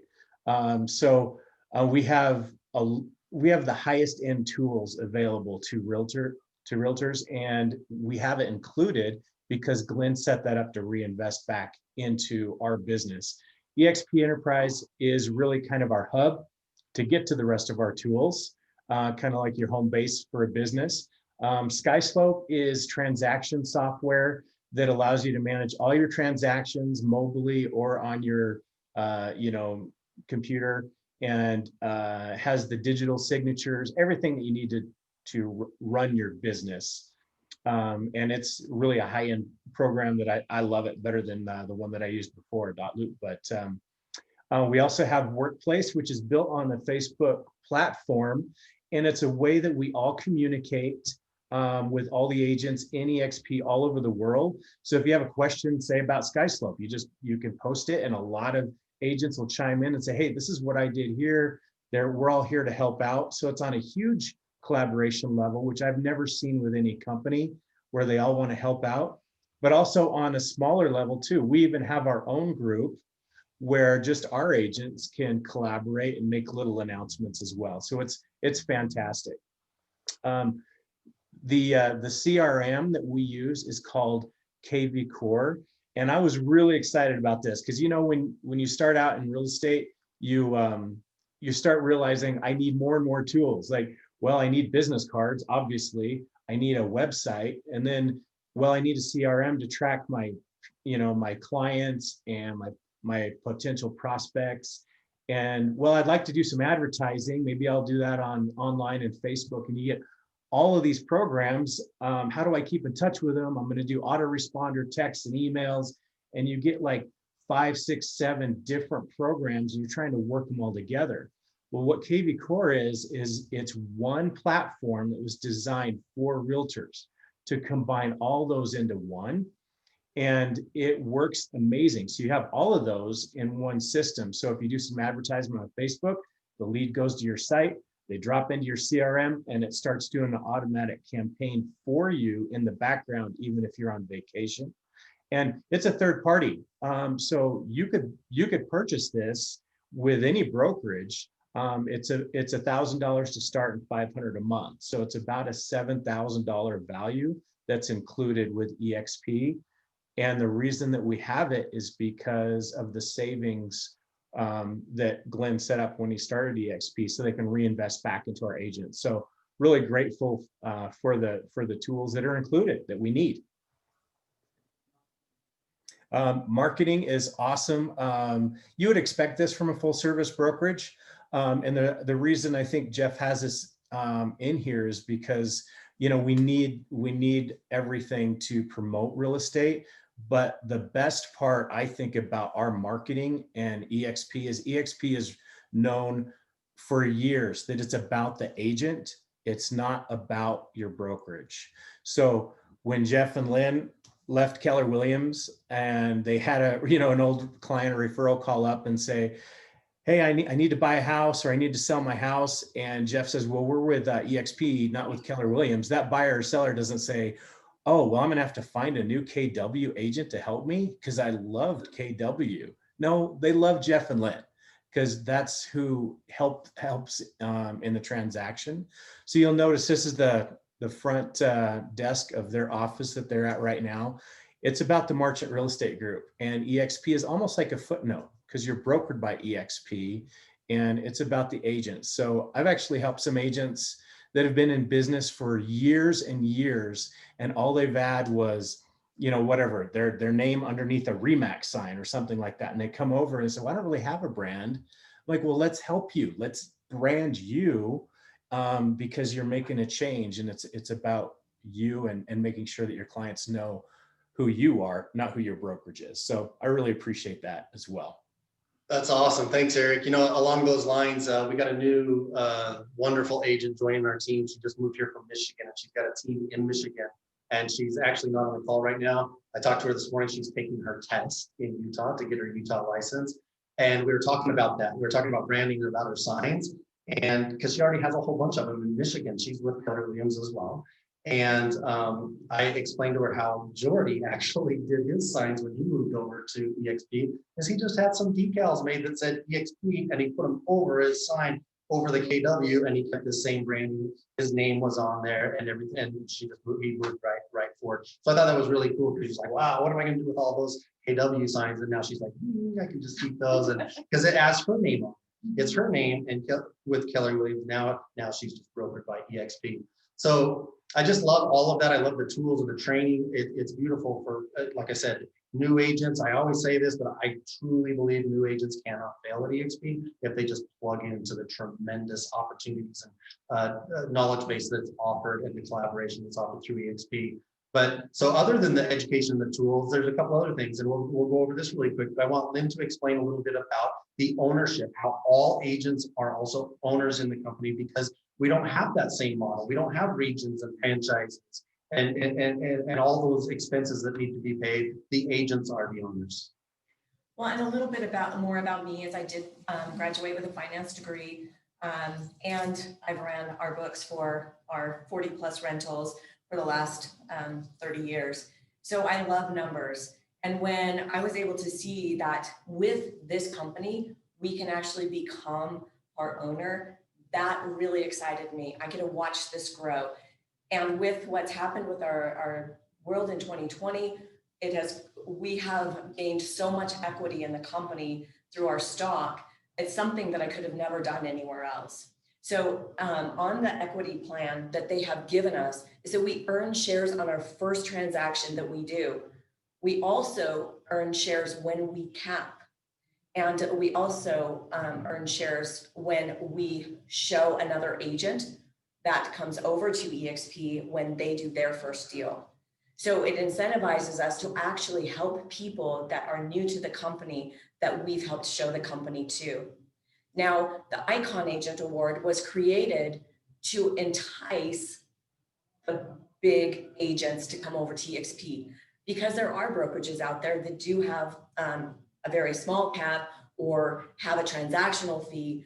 And the people that are doing a lot of business are going, well, why should I come over to eXp? Well, the Icon Award enables us, and we are Icon agents, to get our cap back in the form of stock once we hit certain numbers. And we can go into that in a little bit more detail if anyone has any interest in that.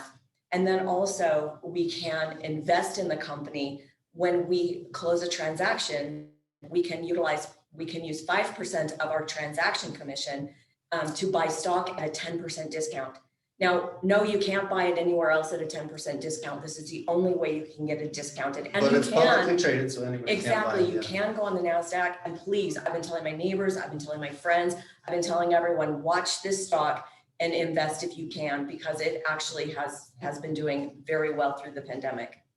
So we've participated in all facets of what these equity opportunities are offered to us through eXp. We've taken 5% of our gross commission income every single transaction. We really don't even miss it, because every transaction is a different commission amount anyway, right? And so it automatically just goes into our brokerage account. So you guys can look up the stock. You can look up, it's publicly traded on NASDAQ, like we've mentioned. The ticker symbol is EXPI. eXp World Holdings is the company. So EXPI is the ticker symbol. Lynn and I have probably invested a little over $35,000 as part of our 5% in the less than 2 years that we've been here. And with the awards, like Lynn mentioned, we've hit Icon Agent twice. So with that investment in ourselves, that we've done the 5%, you can go ahead and look it up, but we have over 5,000 shares of eXp in less than 2 years by just participating in the program that they have to offer us. And I'll let you look that up. I want to move along. So I'm going to go over this really quick, because I want to remember to mention some things that eXp has to offer. And some people bring up, hey, you don't have any offices. I'm used to going to an office. Well, every single agent gets a global membership to Regis Executive Suites. So that I don't know how many locations there are, but there's likely one somewhat close where you can meet with your clients rather than going to a Starbucks and have a professional environment. You can even get private office space if you need it. eXp World Holdings, that owns eXp Realty, also just recently acquired Success Media. Any of you entrepreneurs on the call know that it's over 100 years old. I remember ordering their CDs, and I had a weekly subscription that came to my house every week of a CD with Tony Robbins and Brian Tracy and all these thought leaders that are part of their platform. Well, eXp World Holdings owns Success Media now, so I'm excited for what that is going to have to offer.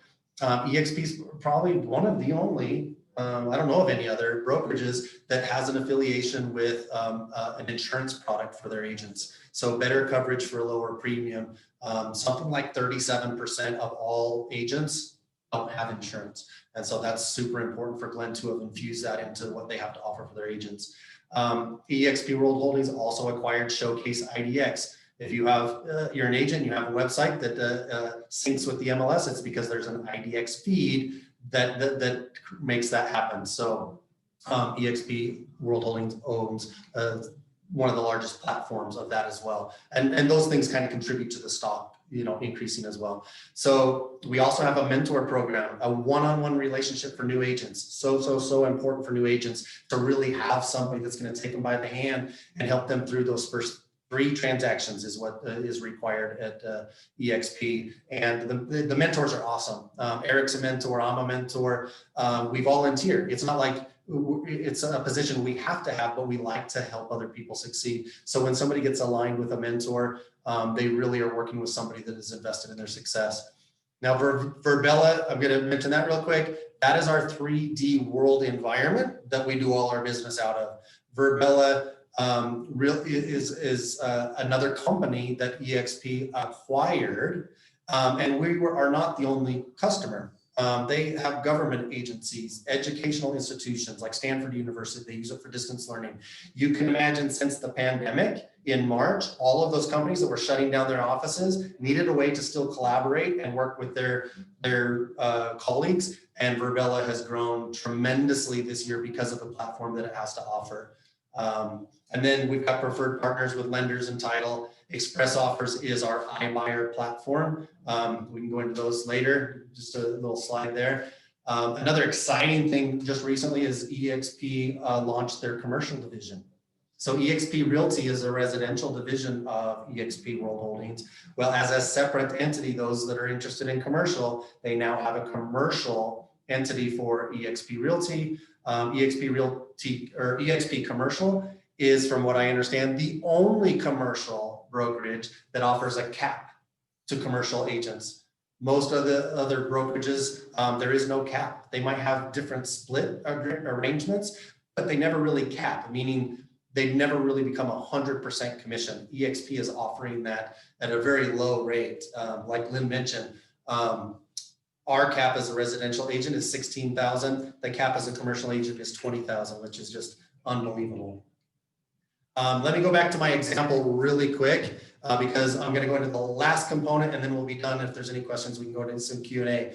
I mentioned that example about cash flow and an investment with residual income where you don't have to invest money or credit or financing and you don't have to manage the properties. Lynn and I do that. I mean, the properties we acquired, Lynn and my daughter, that we manage them ourselves. Okay. And so that's, I guess, another job of ours. That keeps a lot of people out of real estate, but everybody's interested in something working for them that doesn't include or doesn't take up their time and effort, right? And real estate is a great vehicle for that. But Glenn Sanford, as he's created the model of eXp, like I said, he took those good things from Keller Williams that really worked, that made Keller Williams the largest brokerage in North America, is because when Keller Williams somewhere in the 90s introduced profit share, a lot of producing agents came over because they wanted another source of income other than just working with buyers and sellers. So we have something that's called revenue share, because we've mentioned a couple of times, there are no franchise owners, there are no regional owners. The agents are the ones creating the revenue, and the agents are the ones on top, right beneath the corporate entity of eXp. And so, like Eric, for example, we already mentioned that I reached out to Eric and he ended up coming over to eXp because I introduced it to him. Brandon introduced it to me. Well, Eric, he's on what you can see on this slide, my tier 1. Okay, I only have a tier 1 if people like Jordy. Jordy came over and joined our team as well. And we're happy to learn from him today, right? He's on my tier 1. I don't have a tier 2 unless somebody on my tier 1 also attracts an agent to eXp. Well, Glenn's really quite generous in what he shares back with the agents. You see, when revenue goes to the company, Glenn keeps half of it to run the company, and the other half he shares back with the agents. It's really quite a generous model. And so I don't know if we mentioned the split. We mentioned the cap is 16,000. The split is 80-20. All agents are on an 80-20 split, meaning 20% of your transaction goes to eXp until you cap out at 16,000.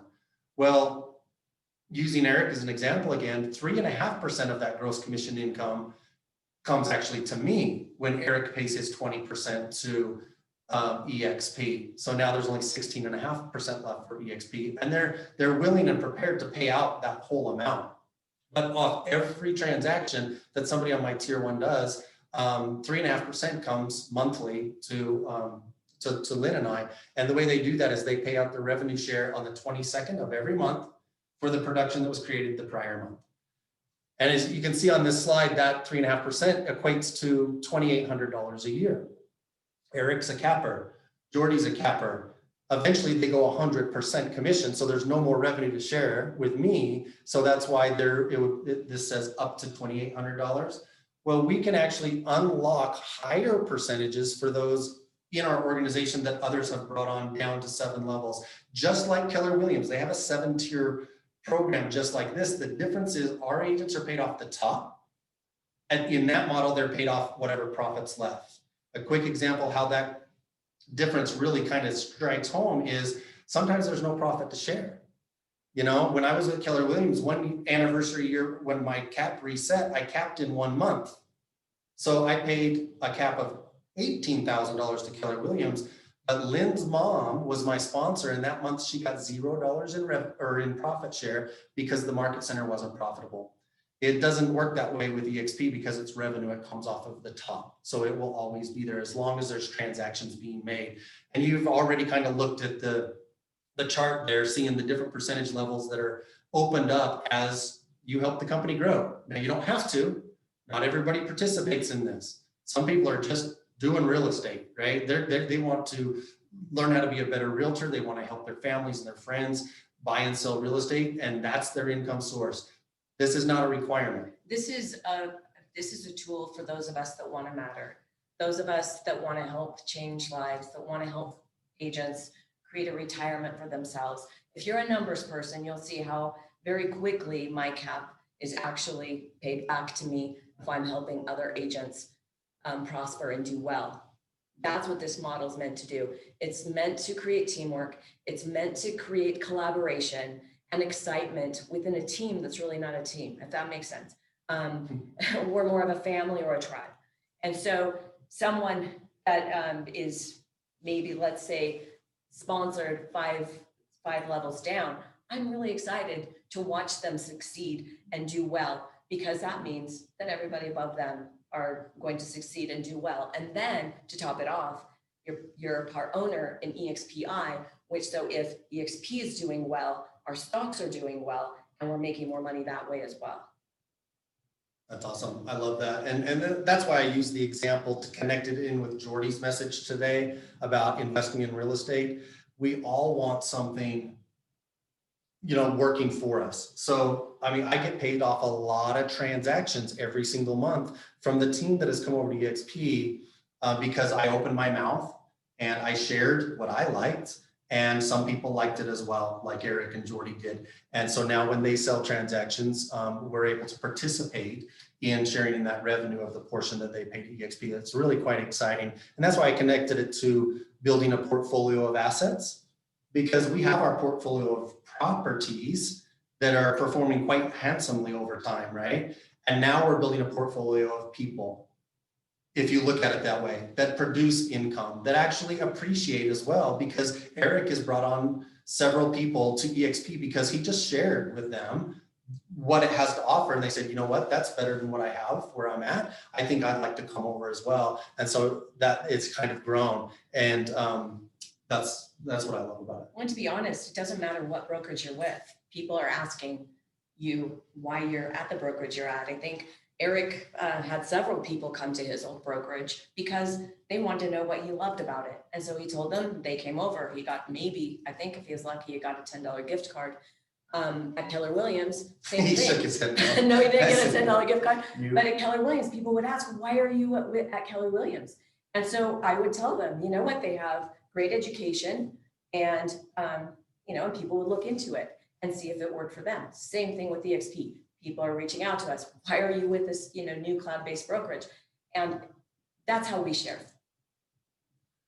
Yeah, I don't really need to go into this example. I think you guys can work on that on your own. This is kind of like just a 5-year example of how easy it would be to have some residual income by this model without really even trying. Like Lynn says, people come to us and they ask, why did you move? Why did you go over there? What do they have? Or I'm just curious, I've heard about it. It's in the news a lot lately.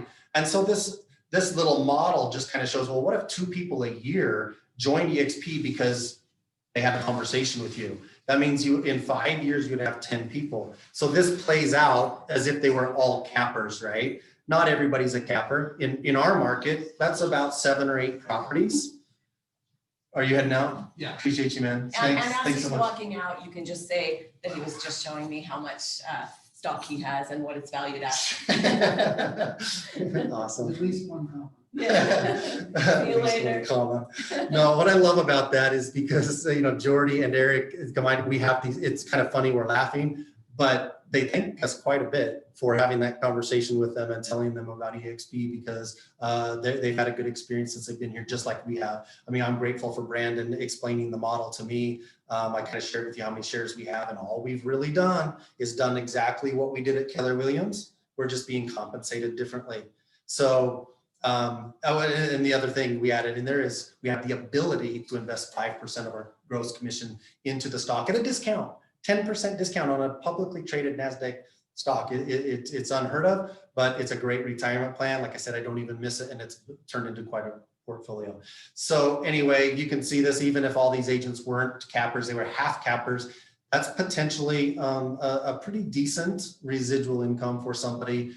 Over time, you can put in as much effort as you want or none at all. I can almost guarantee that if you're successful at eXp and you have relationships with other realtors, at some point, somebody's going to ask you what it's all about and why you like it over there. And so it could happen just without much effort at all. So last slide. And then if you have any questions, we can chat some more, but this kind of just breaks down what the costs are to be associated with eXp. It costs simply $149 just to sign up. That's an administration fee to get you set up in your systems and get your tools operating. The only monthly reoccurring fee we have is $85 a month. That covers all of our tools, our SkySlope, our KV Core, the train, eXp World, where all the training takes place and everything. It's $85 a month. Those other 2 fees you see on the right side hand part of the slide are transactional based. So when you do a transaction, the broker has to review that file. There's a little bit of an administrative cost there because every state has at least one managing broker. Like I said, we're one brokerage, just one single brokerage,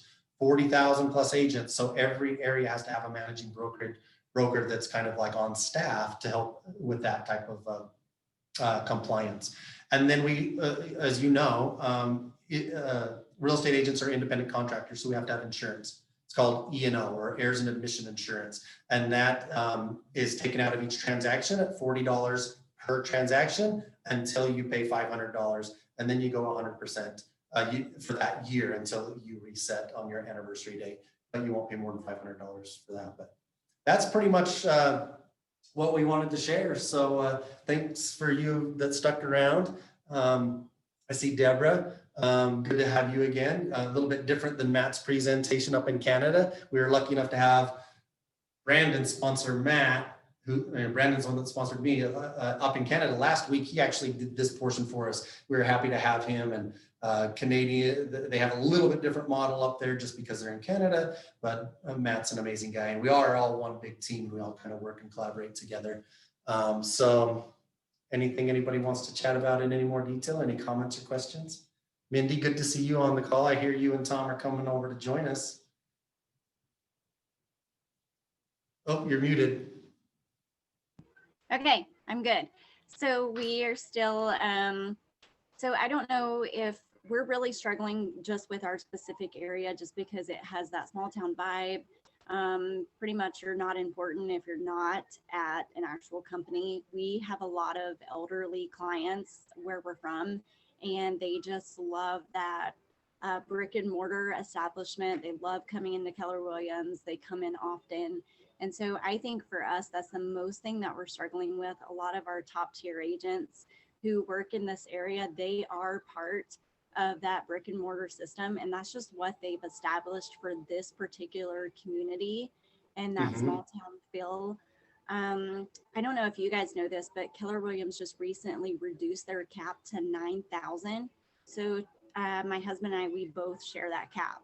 So this is the first, I've only been an agent for a year and a half, but I am almost capped for my particular year that restarts in June. And so awesome. A lot of things like that we're just really considering. We love eXp, we love Eric, and we're really just, I mean, we're just right there, but we've been there for the longest time. And honestly, we don't have anything going on right now. We're gearing up for the spring. So if we're gonna switch, this is the best time for us to do it. That's why I'm really jumping in there. Talking to Eric a lot. He's the one who told us about the Zoom meeting today, which is awesome. And so we're just really trying to take that final push and, just kind of calculate some of the fees that we pay at Keller Williams, because they're monumental. And we pay them, Sure. both Tom and I, we each have fees, and it adds up to be a lot. And so we really just need to consider like those fees versus the cap that eXp has that Keller Williams has now reduced, and just kind of where we're at with our community. And it's a really tough decision. We're honestly struggling with it. It's hard.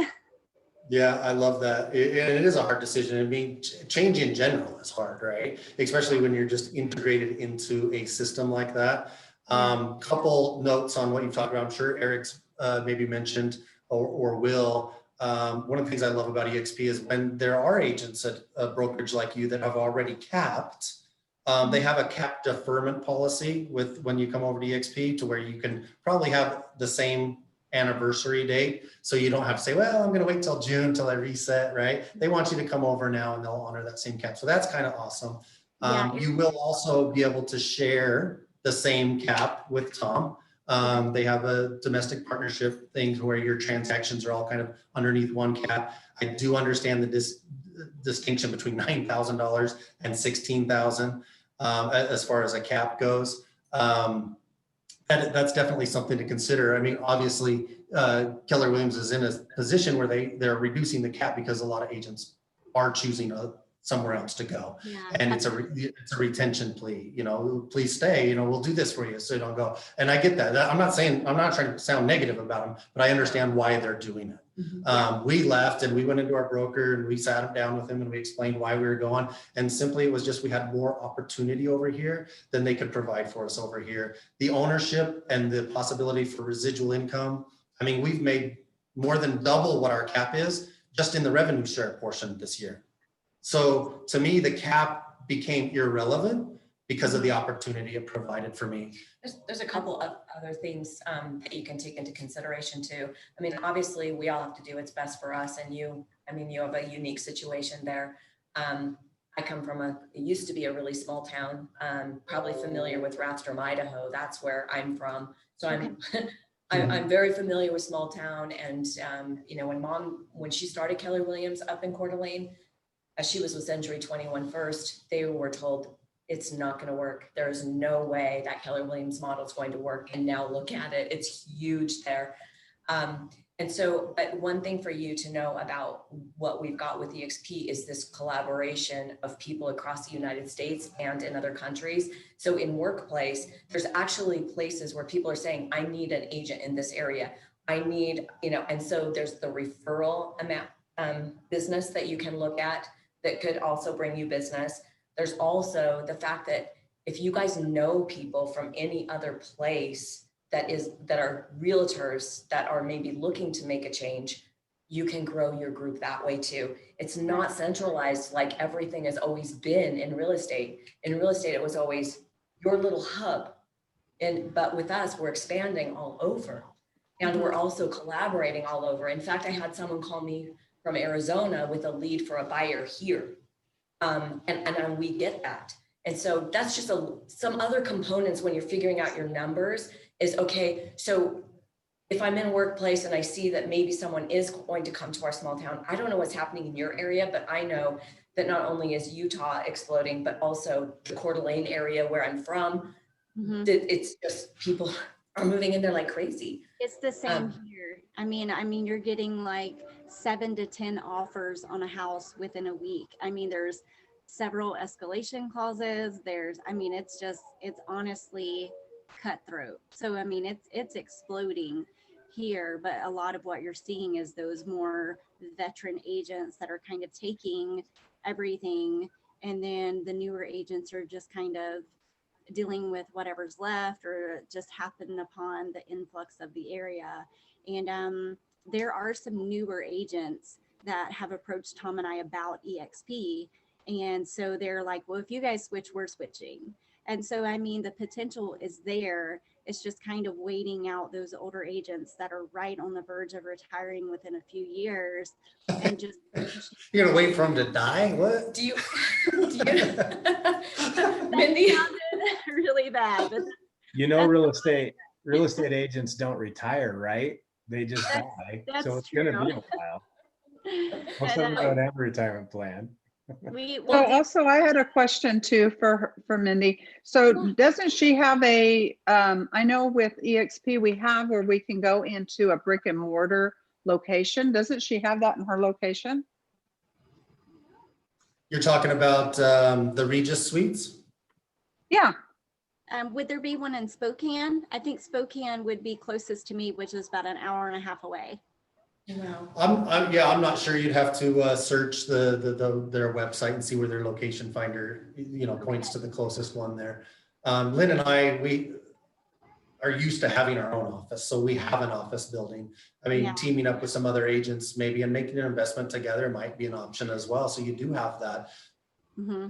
Absolutely. Mindy, one thing I want to say to you is one thing we leave out of our story is the reason why we hopped into eXp right when we did was I had someone ask me about Keller Williams, and I said to her, I want to tell you about Keller Williams, but I also want to tell you about this company that we're looking at, which is kind of what I'm seeing that you just said about other people in your area.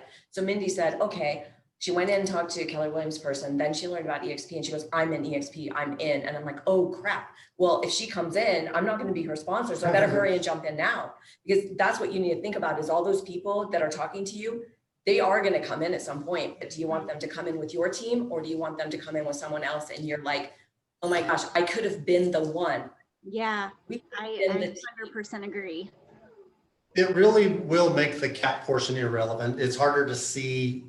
Like we've got a story that we've created because we've been here almost 2 years, right? So moving over, it's like, ooh, I hope it works out, or whatever. And we could only rely on what we saw other people doing. But now that we've got 20 some months under our belt, it's like, wow, it's the best thing we ever did. I wish we would have done it sooner. Now that's only one component that you're dealing with. And sorry to the rest of you or everything, if you have any other questions, but I don't want to just talk to this, but I wanted to make one comment about possibly how you deal with the perception in your community about the brokerage. And the first example that popped into my mind is the way I do a listing consultation. And I actually did the training last week on my listing consultation. One of the things that works really, really well for me without being negative about what other people are doing is pointing out what they're doing. Okay. And then stating what I do different. For instance, when I go on a listing presentation, one of the first conversations we have is me explaining to them that I didn't bring comps. I didn't predetermine what the price of their home was. And I say, how could I possibly determine what I'm going to sell your house for? And I haven't even seen it yet. And that makes sense to them, right? I also don't bring a listing agreement. And I tell them, I don't have a contract with me here today because we're just meeting for the first time. We want to make sure we're a good match to work together, right? So on both ways, I want to make sure that they're a good match for me and vice versa. And it really puts them at ease. So I also, speaking to what you're going through, I don't understand why a brand attributes credibility to an individual, because there's many individuals on these other brokerages that I don't know if they're good. I don't know if they're bad. I don't know what their experience is. It's kind of like going to a doctor, right? You're going to get an opinion from a doctor based on his knowledge and experience. That's why we get second opinions. Okay. I understand you've been in practice this long and that's your opinion. I'm going to go get another opinion. We're all different. And so setting yourself apart as an individual, if I were in your market, and that's what I had to do, is not that I would make it about me, but I would separate myself from the brand. Like Eric pointed out when he was showing the signage in my reception area, it's a Merchant Real Estate Group. Honestly, my clients do not care. You're giving me a different example than some people that do care, but my clientele does not care if I'm with Keller Williams or eXp or Coldwell or whatever. They don't care because it's a relationship business. So and I'm just kind of like brainstorming with you, but maybe that's a suggestion. You set the brokerage aside. And maybe even by pointing it out, it's like, I don't know why people would trust an individual that they have never met before because they're licensed with X brand. That doesn't make sense to me. But it is what you deal with, because I watched my mom, I watched her create her own brand with Keller Williams versus Century 21. And I watched the struggles and I also watched her complete success. So I've watched it, and you know, Matt up in Canada is actually probably a really good one, Eric, for them to talk to, because Canada, it's not small town feel, but they're going through the same thing, because the big balloon is what they think that's what means to be a good real estate agent, is that you are with that company. And so that's why it's totally different up in Canada, because everybody's really old school, exactly the way you're talking. But I don't know. I think this is a lot of fun. It's a lot of excitement, but you've got to get past that and what's best for you.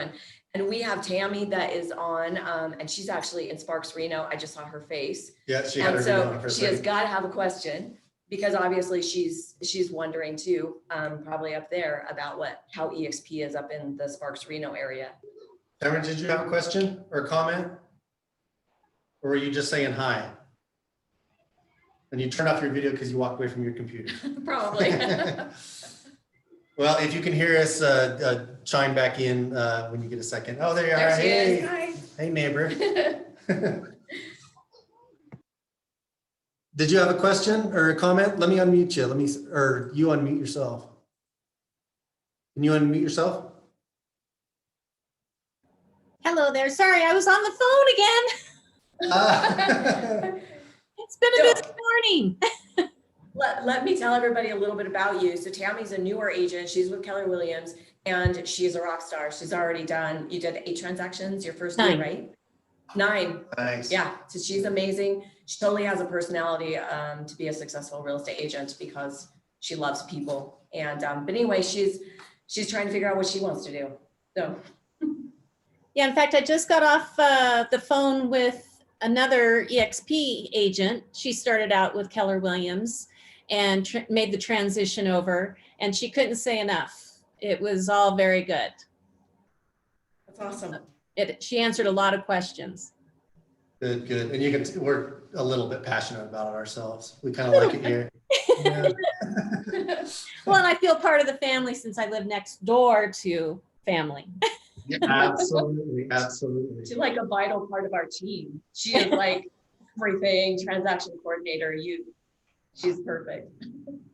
Love her. Well, we would love to have you on our team, because then I would write off my trip to come visit my daughter and call it a business trip, and we would have meetings together.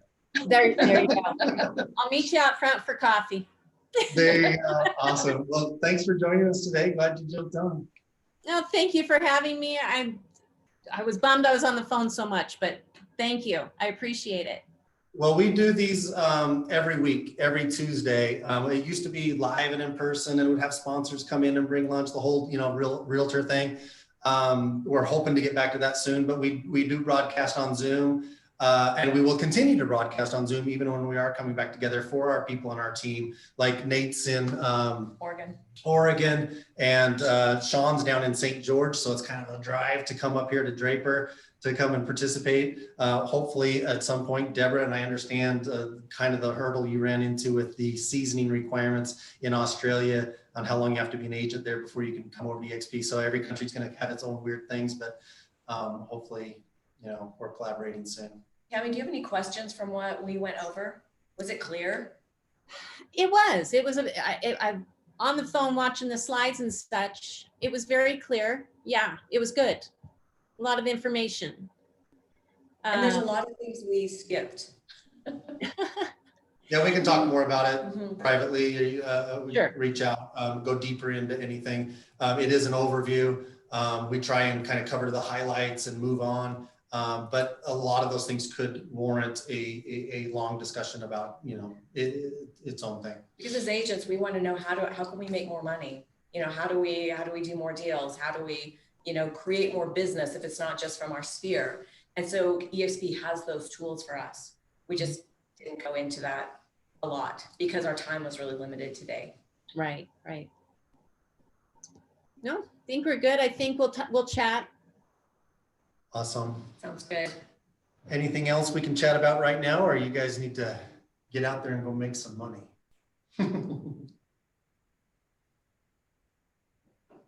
Thanks for sticking with us this long. I know Jordy went a little bit longer than we try and corral our trainings into. I did last week too. So I just felt worse about it than Jordy did. Jordy- That was good though. Jordy was motivating me, and I don't even want to do flips anymore, but he is motivating. Yeah, He's got done some really good- well. Good stuff going on. Well, awesome, guys. Thanks, you guys. It's awesome. You're welcome. Thank you.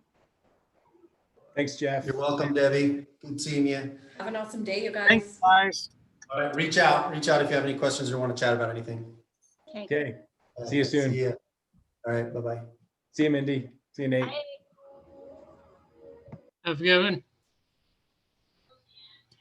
Just look at the chat here.